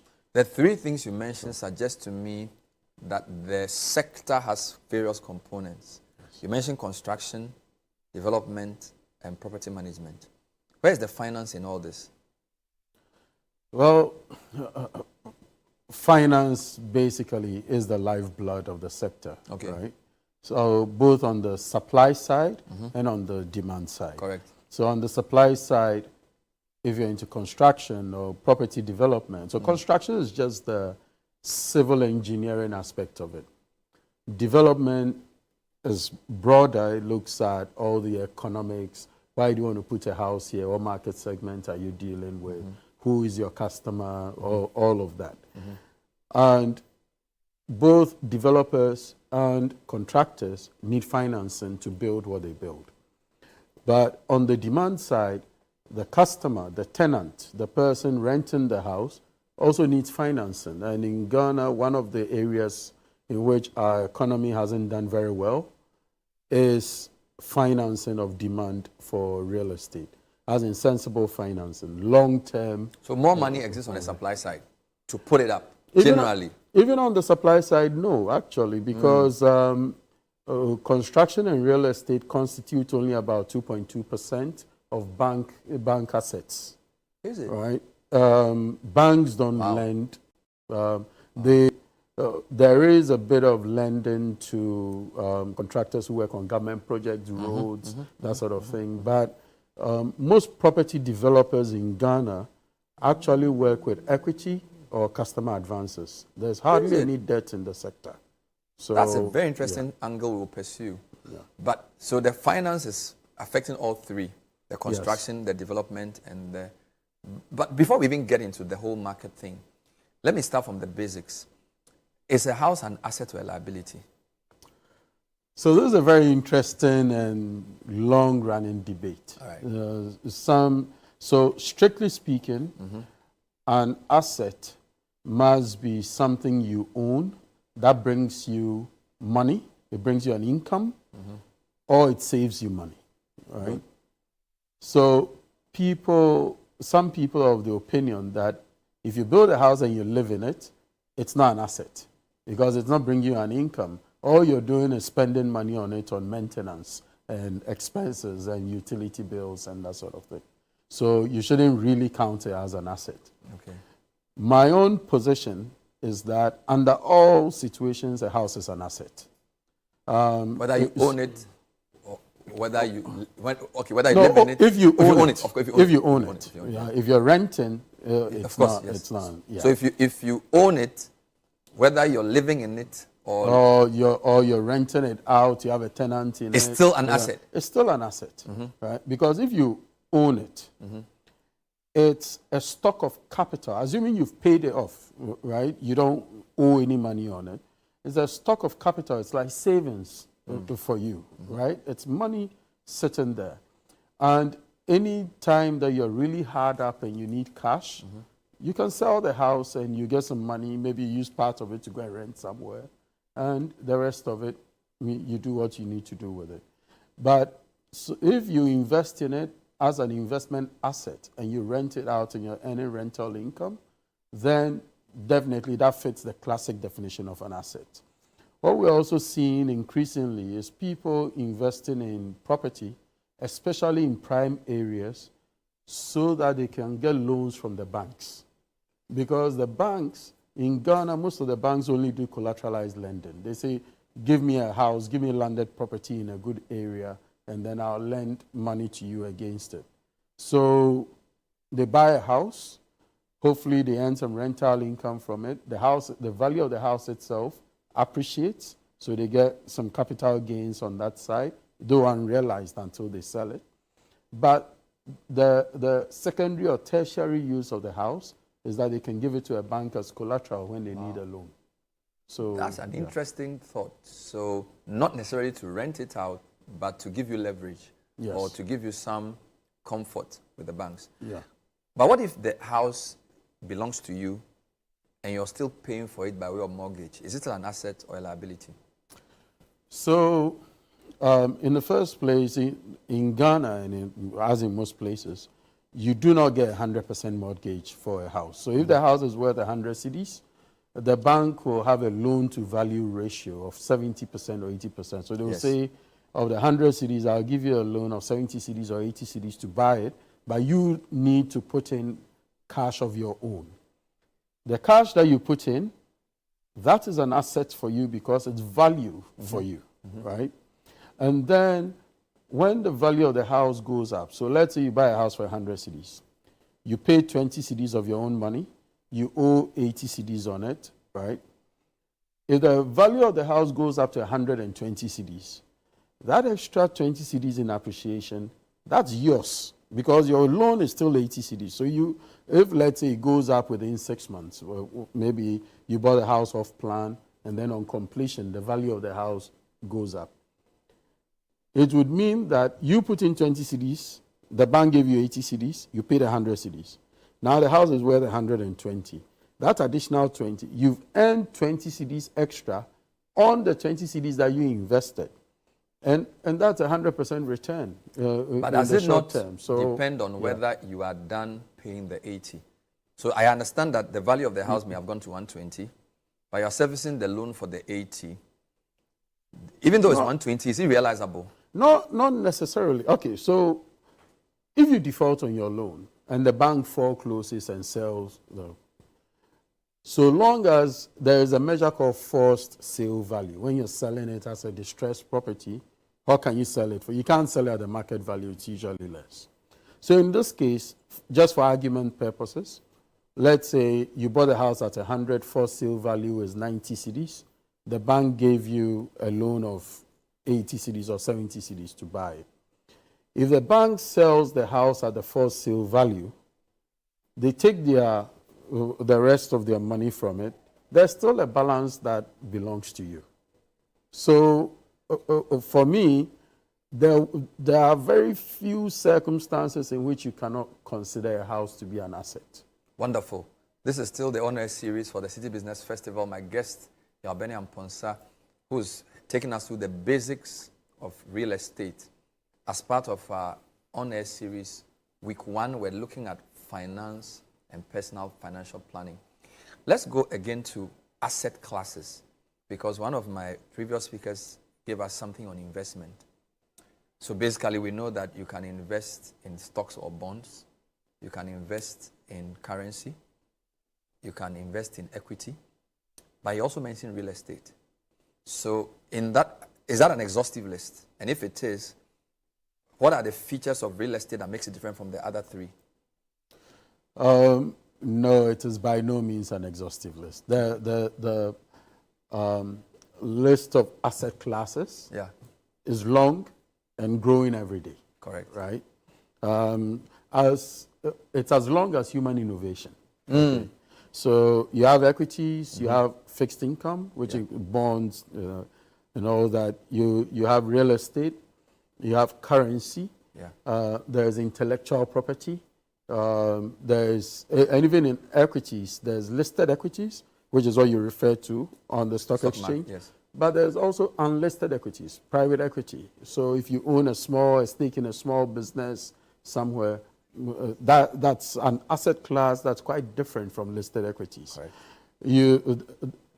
There's cryptocurrency, right? There's intellectual property. So there are lots of things.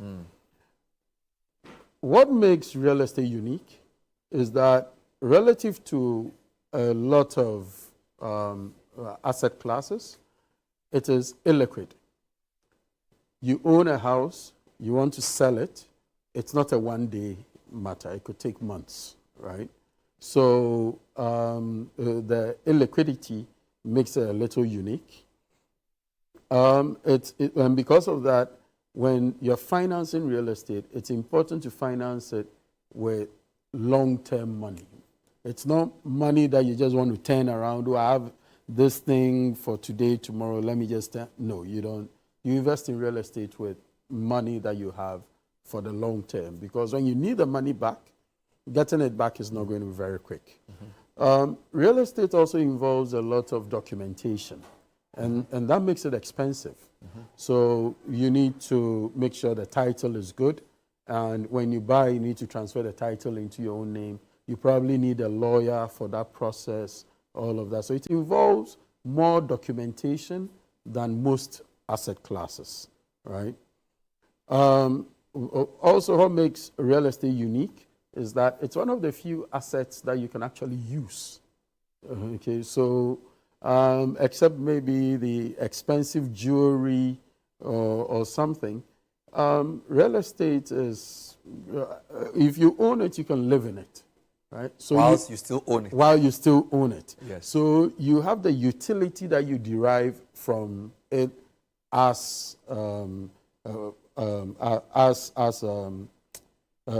home, right? And then there's the commercial and economic attributes of it. And when you think of it separately, you begin to appreciate it more deeply, right? Real estate is also very highly regulated. Okay, when you think of fixed income, when you're buying it, or when you're writing a private loan, you probably don't need a regulator to approve it. In Ghana, it's not always the case, but in theory, you can't build a house without a building permit, right? You need an architect, you need engineers, and all of whom are regulated because it needs to be safe, right? So real estate is one of the areas that's the most highly regulated in.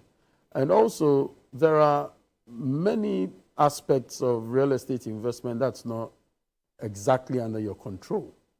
So, for instance, location.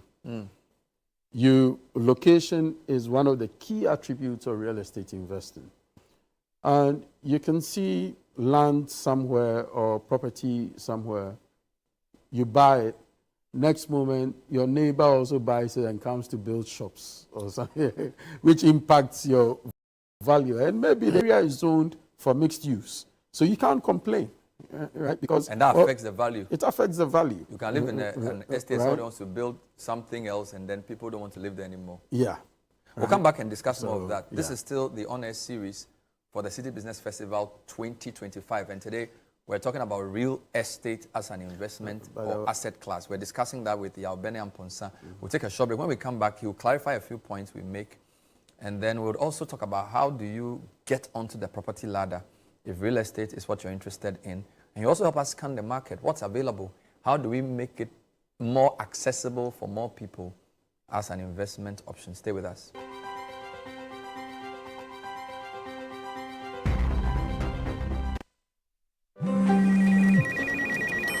She's coming. She's coming.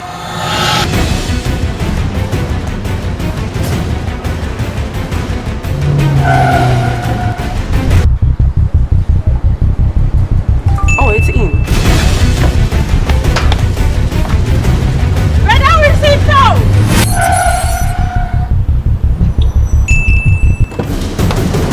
Boss, let's go back. Here, take this. She's coming. I know. Go to the pharmacy now. She's coming. Oh.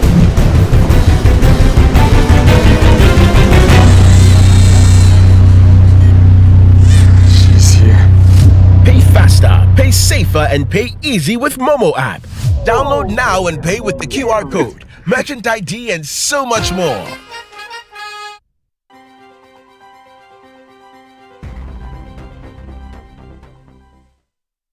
Welcome back. This is the On-Air series for the City Business Festival on Channel 1 Television and on 97.3 City FM. And this first week is focused on personal finance. We're ending this week with looking at real estate. My guest, Yabene Amponsa, who is a man with interest and knowledge and experience in real estate, construction, infrastructure, mining, generally a finance person. Yao, thanks for staying with us. So you were giving me the distinct features of real estate, and you were leading on to a particular point that it's not within your control, but you can live in it. So it has its good size. It's more long term. But I think you were leading up to something with that description. So probably the most important feature of real estate as an asset class is that it derives its value from people being present. Ooh. So, for instance, during COVID, when people couldn't travel, right? Because of reduced tourism and lockdown, people can move around, all of that. It seriously impacted the value of real estate. Sometimes positively, sometimes negatively. Positively in the sense that value of residential real estate went up because people started spending more time at home and started caring about where they live. Value of office properties went down because we're all working from home. And it's been a long, lingering effect because even now, most companies are doing hybrid. So office spaces are struggling. But also, what happened, especially with COVID and after, is that people feel they have to live. So hospitality, restaurants, and places of entertainment are seeing greater patronage. And if you're a real estate investor, let's say you put some money into real estate before COVID, how could you foresee this? So there's a certain risk to it that is almost entirely outside the control of the investor.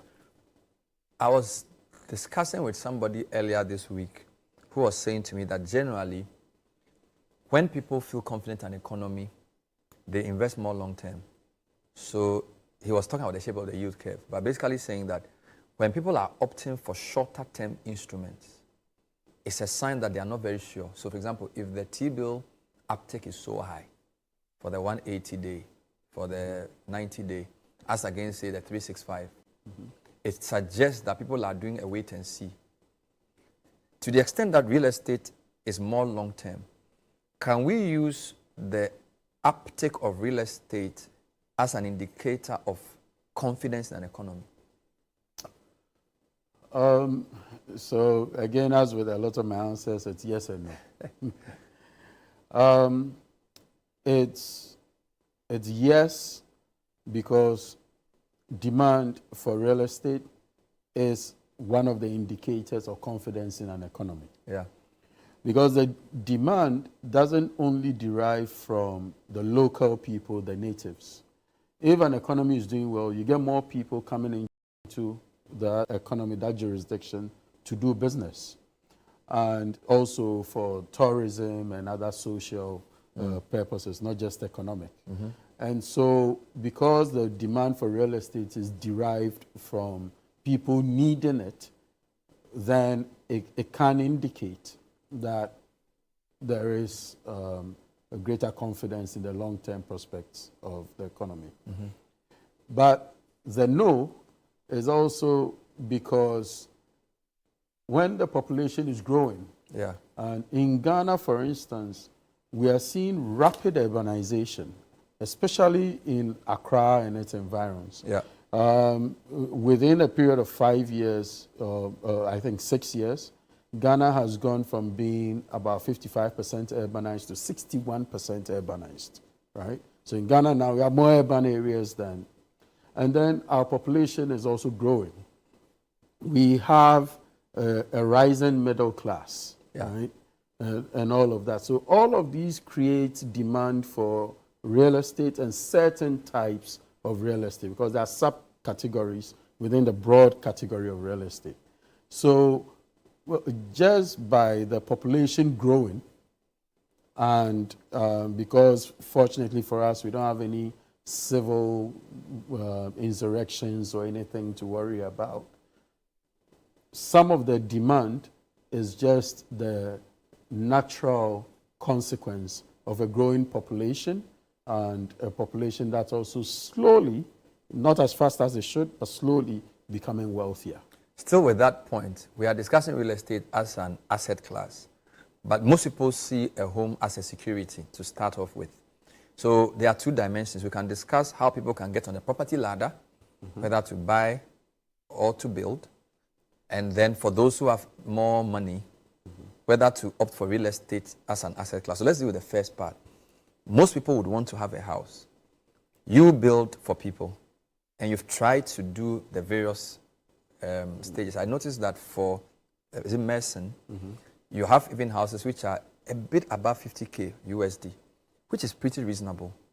But even that, I'm told it's not easy for the average worker to get a mortgage. So what does your experience tell us about how people can get on the property ladder, generally, before we get into what we should do to open that space up?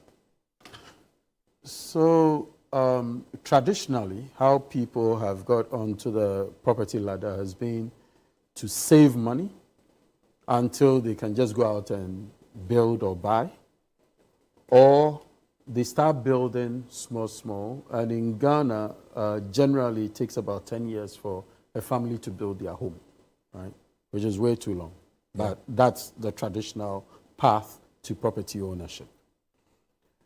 What we are beginning to see now is there is an increase in the availability of mortgages, almost entirely down to a very commendable initiative from Petra Trust, Petra Pensions.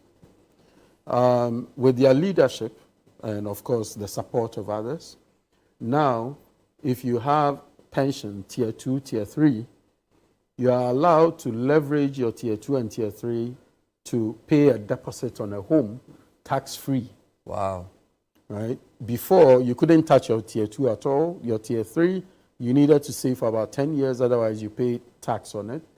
But now, you can leverage that to pay the deposit on a home, tax-free. Wow. So if the average tax rate is like 20%, then in theory, it means that the taxman is actually paying 20% of the bill for you, subsidizing, right?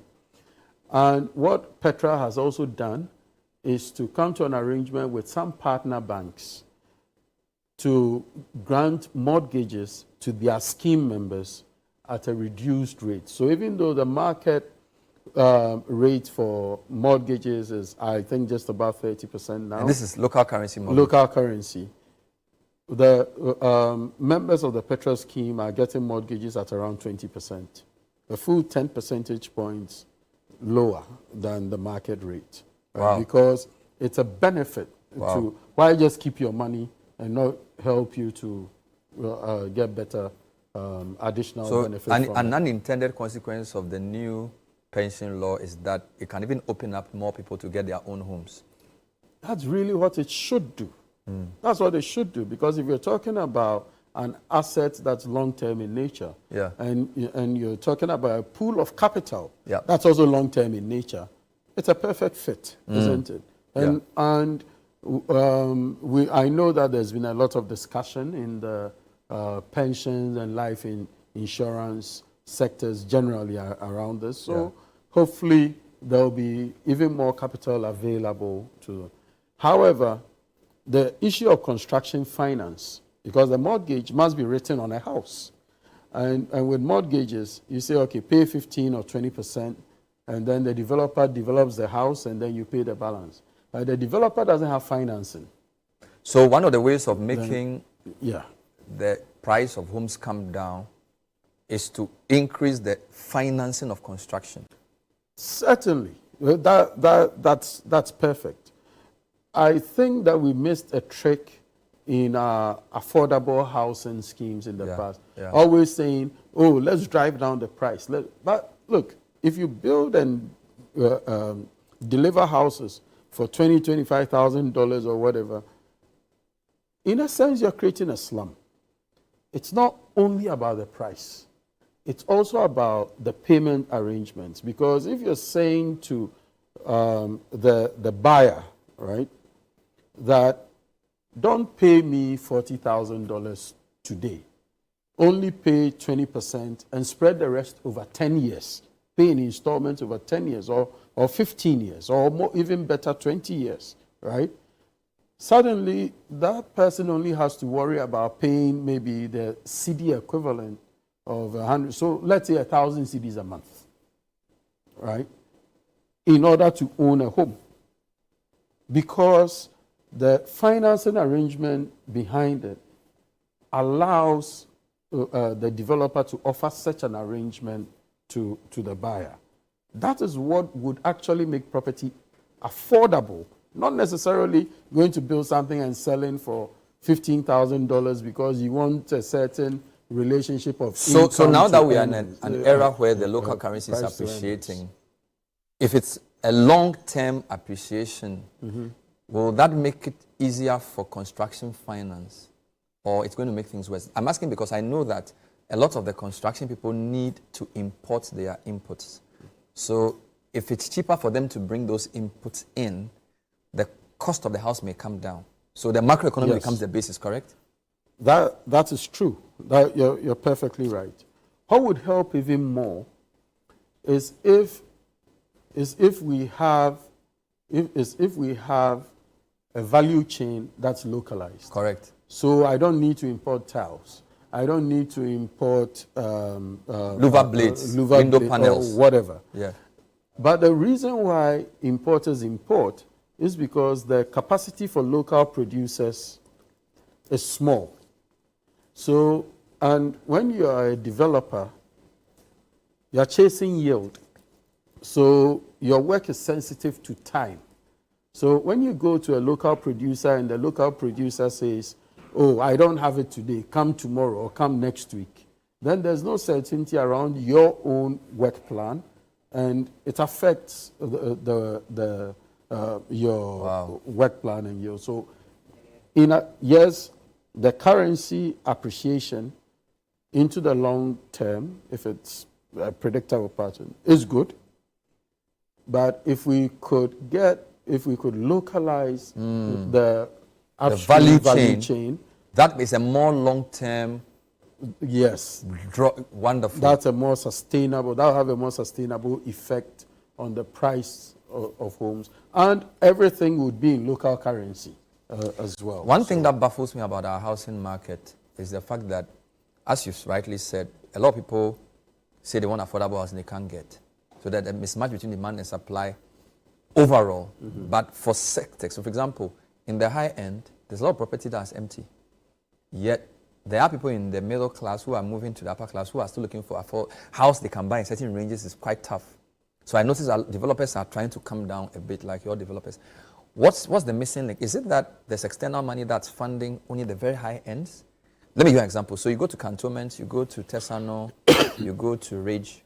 There are apartments coming up, but upwards of $300,000, $500,000. People may have between 150 to 200K.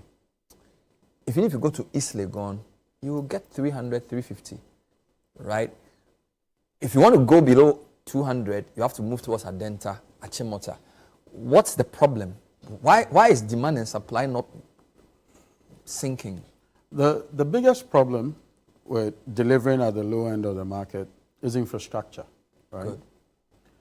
If I buy 1 acre in Cantonment or Airport, and I put apartments on it, most probably I don't need to worry about the road around it. I don't need to worry about availability of bulk utilities, so water, electricity, all of that. I only focus on the concept that I'm building and delivering to the market. Does it make sense? And that's it. If I deliver the low end, right, it's like any everything low else, you have price, to pay for it. You have to pay for everything. But also, in order to make money at the low end, you need volume, right? You can't go and, if I build 5 houses in Airport, I'll probably make money. If I build 5 houses in OEB and sell the low end, in nominal terms... Probably need 200 houses in OEB. And when you are building 200 houses, the proper way to think about it is not just 200 houses, it's a small town development. Okay. Roads, other things must be roads there, and all of gutters. that. So it's actually higher up than the cost per unit. Yes, and you need social amenities. You need a shopping area. You probably need a small clinic. All of that, right? You need to think. So it's a small town development that you're doing. Wow. One of the reasons why the government's affordable housing projects have failed, yes, is because they've never thought of it that way. Because if you take, let's say, Saglemi, what are you building for? Is it the nurse who works in Kolebu? So how do they make a living? You need to think beyond on that the question, house. we will end. We can't answer all the questions, but I think you've helped us think through this in a very important way. So thank you, Yao. Look, we've been talking to Yao Benham Ponsa, who is with Mason Properties, and our topic has been real estate as an asset class, understanding it. But this is just the 4th in the series for the first week, and we hope you've learned something this week. Don't forget the on-air series for the Business Festival on CT and Channel 1, brought to you by Absa Bank, MTN, and Zonda Technologies. My name is Bernard Avle. We'll see you next week. Stay with us.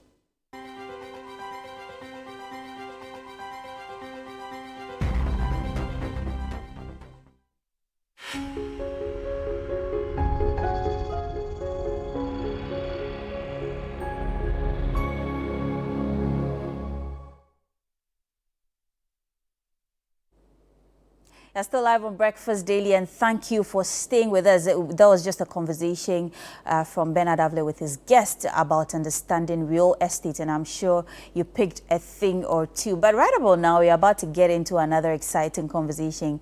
Guess what? The University of Ghana Students Union, or Law Student Union, are celebrating 50 years of excellence. This is just a week to celebrate a good milestone, advocacy, student leadership, and all that it comes with. And joining me in the studio this morning to have the conversation is the president of the University of Ghana Law Students Union. He's in the person of Spencer Ado, as well as Edwina Nate. She's the head of Publicity Committee, and Nana Kofi Osei Owusu, head of External Affairs Committee. Ladies and gentlemen, good morning. Thank you for joining me in the studio.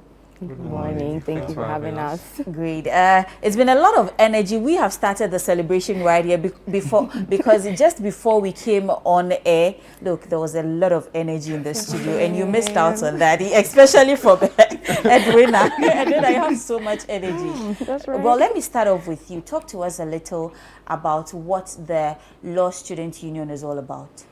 Okay, so the Law Students Union, let me start with University of Ghana first of all. So we all know that the University of Ghana School of Law was or is the first law school to have been established in Ghana. And so this union happens to be the first as well.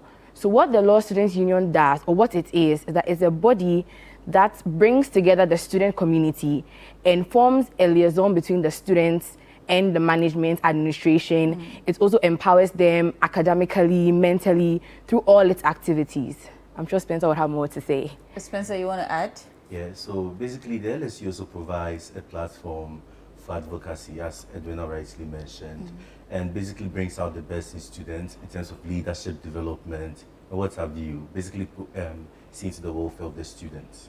Right, so for you who are law students, what does this 50 years celebration mean to you? 50 years is a big deal, you know. What does it mean to you? Okay.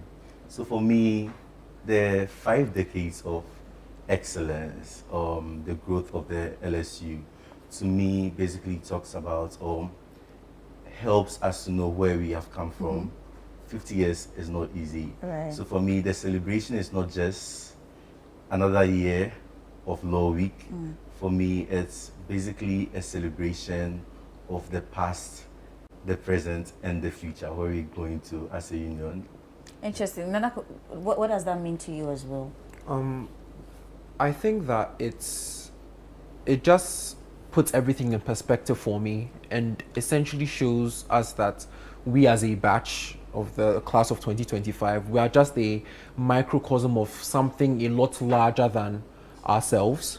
You know, the longevity of the union throughout the years for 5 decades and everything that it represents, and the entire student body across all of those years is just a testament to how endearing and just the sort of mark that the school and the union itself has left on legal education in the country.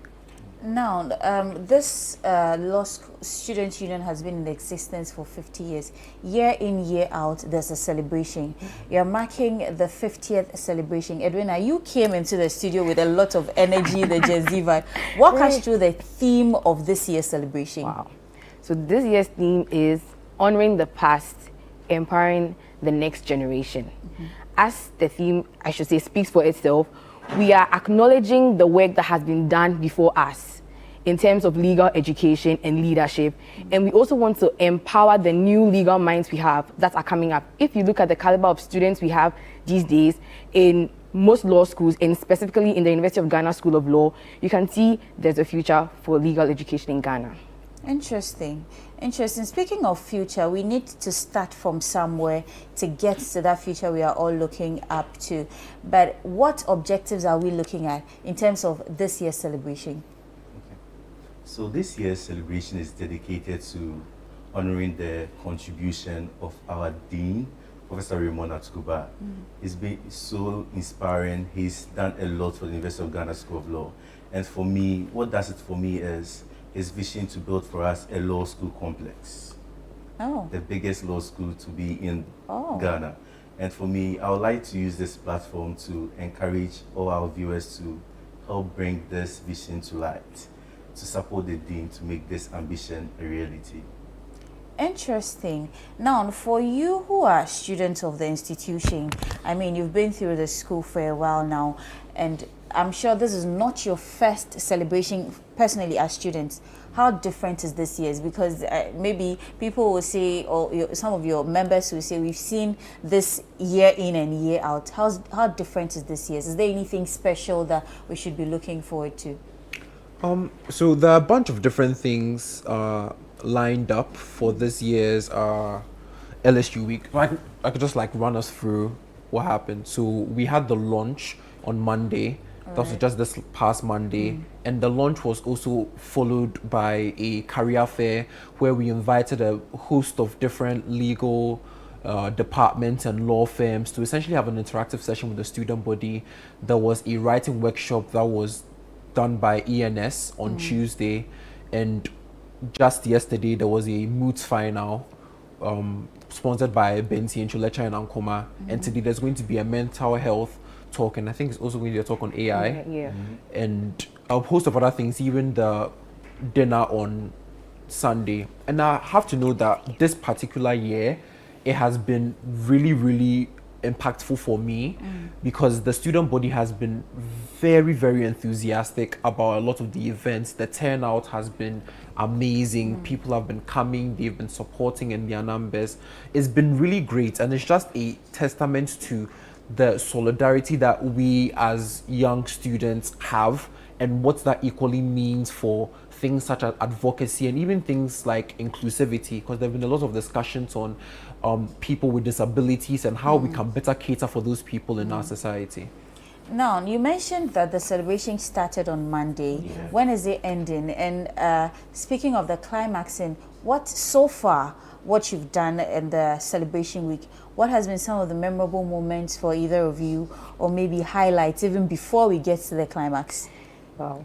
So I called this year's celebration the Law Week celebration because it's different from the previous years. And I'm sure everyone can testify to that. From the activities we had on Monday up until this point, I believe they've been very, very different. And for me, the most memorable moments happened on Tuesday evening. Okay. Like Nana Osei mentioned, we had the disability people being catered for. So on Tuesday evening, there was something called blind painting. This was where we were supposed to invoke our sixth sense. We were put in the shoes of our visually impaired friends in the school, and so we were blindfolded and people were made to paint. Some were made to use their less dominant hand, but for me, I decided to be blindfolded and walk into the law school. Yeah, and it was a really, really interesting experience. Were you able to go through it without any feel? Please don't laugh at me. It was difficult. So because I'm used to going to the entrance of the law school, it was easy. But I decided to challenge myself to go to the examination hall, and unfortunately, I was crying. Wow. Premium tears. What about you?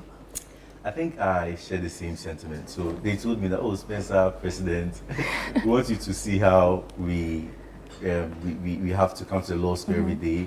So I was blindfolded and I was told to move from the bench area to the forecourt and to the lobby, and it was such a tax. And after, it's basically made me appreciate the fact that these visually impaired students, our friends, they are the real genius, because some of them are able to navigate around the law school without any help. Some of them know the number of stairs, right from the parking space all the way to the auditorium. It's very impressive. Wow. Very impressive. Nana Kofi, what about you?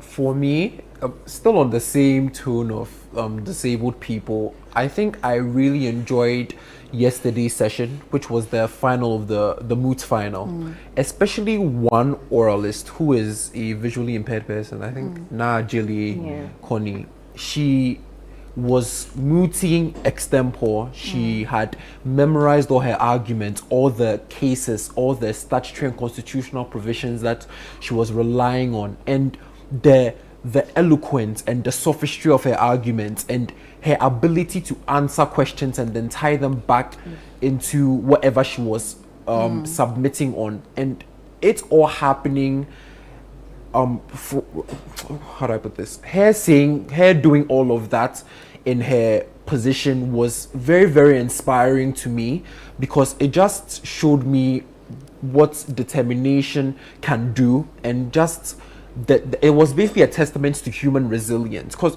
for most people, even with her doing like that, she said she was crying when she was just blindfolded for a couple of seconds. Imagine having to go through all of that for your entire life, and you don't get to take the blindfold off. And her owning that and still not letting that stop her from achieving what she wanted to achieve was very, very inspiring to me. So I would say that seeing that happen was probably the most memorable moment up until this point for me. You guys just talking about it has, I don't know, sent chills down my body. And I must say that maybe sometimes we don't even see the struggles these people go through every day until you try to walk in their shoes, because you can't really feel how they feel or get the full experience, because I mean, you are not in such a predicament. So I must commend you guys for taking part or trying to step into their shoes. But let's talk about contributions. How has the Students' Union contributed to the Law Week or advocacy as a whole, or the legal faculty or advocacy as a whole? Any of you can take this. Okay. So, as Nanose rightly mentioned, we did the finals of the Bentiencho Lecture and Ankuma Moot Court finals yesterday. And if you were there to see the students argue, the level of advocacy, intelligence, it's nothing but long weeks and days of hard work and resilience, because we literally did the prelims last week. We have just few days to the finals, but they were able to deliver the A's. And I think for me, it's not because it's my administration. I've been here for 4 years, and this is the best moot court finals I witnessed. Now, you guys, it looks like you people have been having a lot of fun with the celebration. Are people who are not a part of the law school also invited to be part of the celebration, or is just strictly for, I mean, law students? No. So walk us through, if we are part, how do we take part in it? So what do we do? First of all, like Spencer said, it's not restricted or limited to just law students. We've actually reached out to other departments in the school. When you come to the law school, our doors are really open to you. We don't discriminate against anybody. We don't say because you're not a law student, you can't participate. Everyone is welcome to come. You can even come and join us on Sunday for our dinner. I came with tickets. So talk to us briefly about the tickets, and then let's call it. Okay, so we have the single tickets and then the double ticket. Unfortunately, the early bird ended on Tuesday. Oh. The single was going for 250 cedis early bird, and the double was going for 500 cedis early bird. Unfortunately, what do you have now? What I have now is going for 270 cedis single and then 520 double. But just talk to me. You may never know what will happen. Right.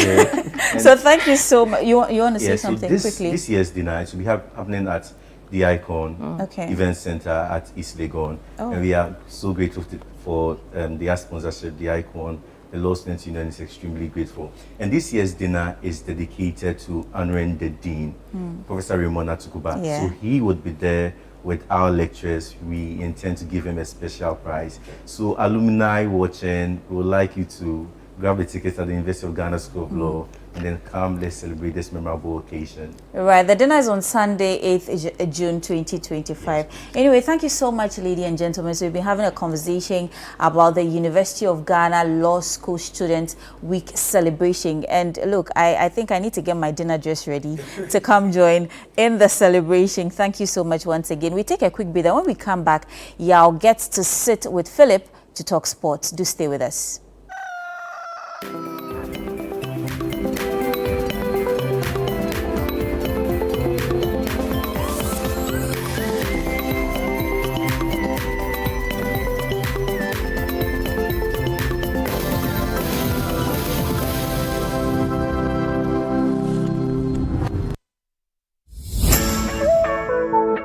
This June, the business wave is back and it's bigger than ever. The City Business Festival 2025 on City FM and Channel 1 TV, where it's all about business.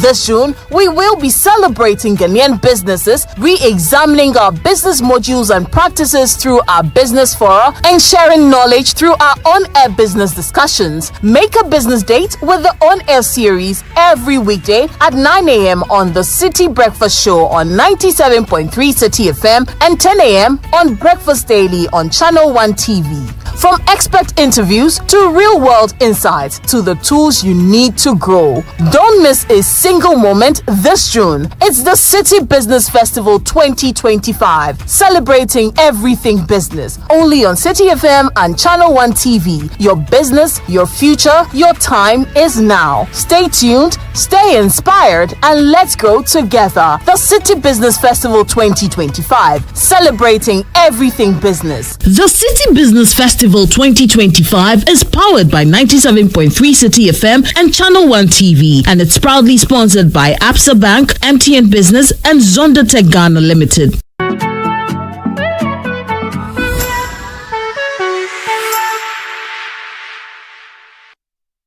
In a world filled with challenges, we all need guidance, hope, and a lifeline to anchor us. This is Lifeline, and I'm your host, Fred Crunchy Mensa. From social issues, relationship challenges, and family matters, Lifeline is here to inspire, uplift, and guide you on your journey. Where we give you support, where we hold your hand through the valley and through the thick and thins of life. Join Bishop Fred Crunchy Mensa. I welcome you especially to Lifeline. Every Tuesday and Thursday at 10 p.m. right here on Channel 1 TV. Let's walk this path together, strengthen our faith, our families, and our lives. Lifeline, because every soul deserves a guiding light. Tune in to Lifeline on Channel 1 TV and let's grow together.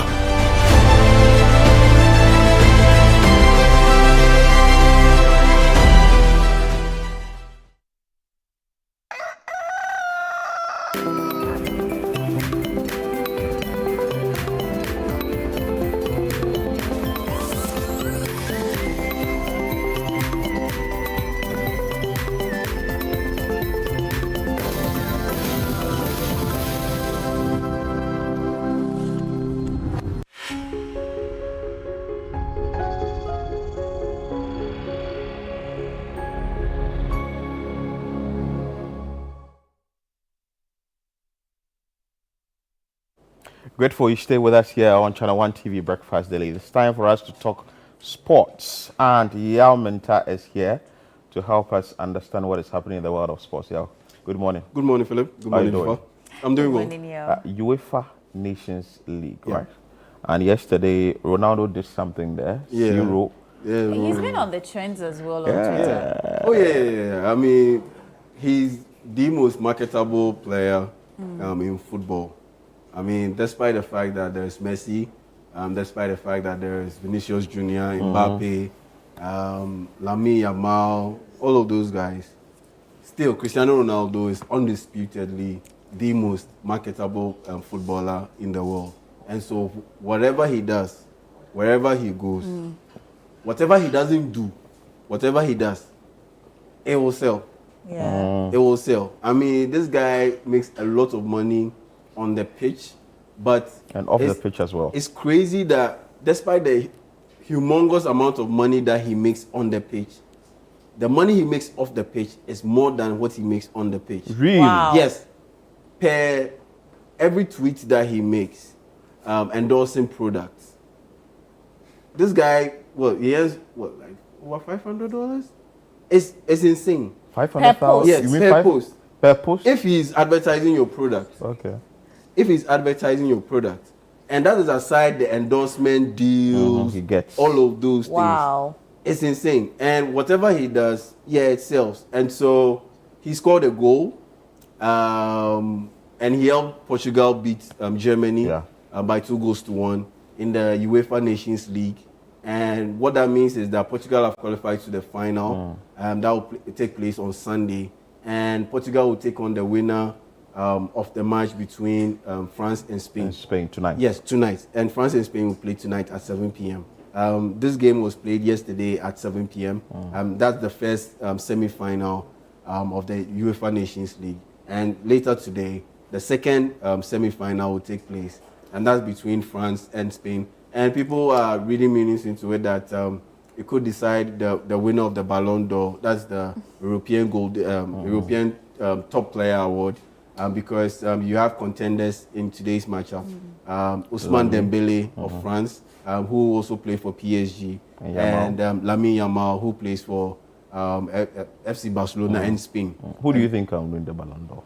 At this point, it looks like the 17-year-old boys. Yeah, but it looks like it's going to be Ousmane Dembele. Oh, really? Yes. Why? Because you look at the individual performances, he excelled.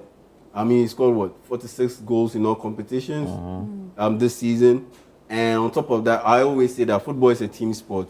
And so you are brilliant, but your brilliance must reflect in your team's performance. Right. And when you look at his team's performance this past year, it has been incredible. Okay. They won the treble. They won the Champions League, they won the French League, and they won the French Cup. Oh, beautiful. And so if he ends up helping France to also win the UEFA Nations League, yeah, you can't deny it. I mean, you have to give it to him. And on top of that, the Ballon d'Or is a French magazine publication award. Oh, okay. French magazine. It was started by the French magazine, sports journalists in France. And so there's always that leniency towards the French people. And he excelled, and so it's very likely he's going to win it. It's very likely he's going to win it. But just a quick one before I end my segment. I run out of here. Of course. G1 Chelsea, yes, they are in the news. One for good reason, one for not so good reason. The first thing has to do with the former owner, that's Roman Abramovich.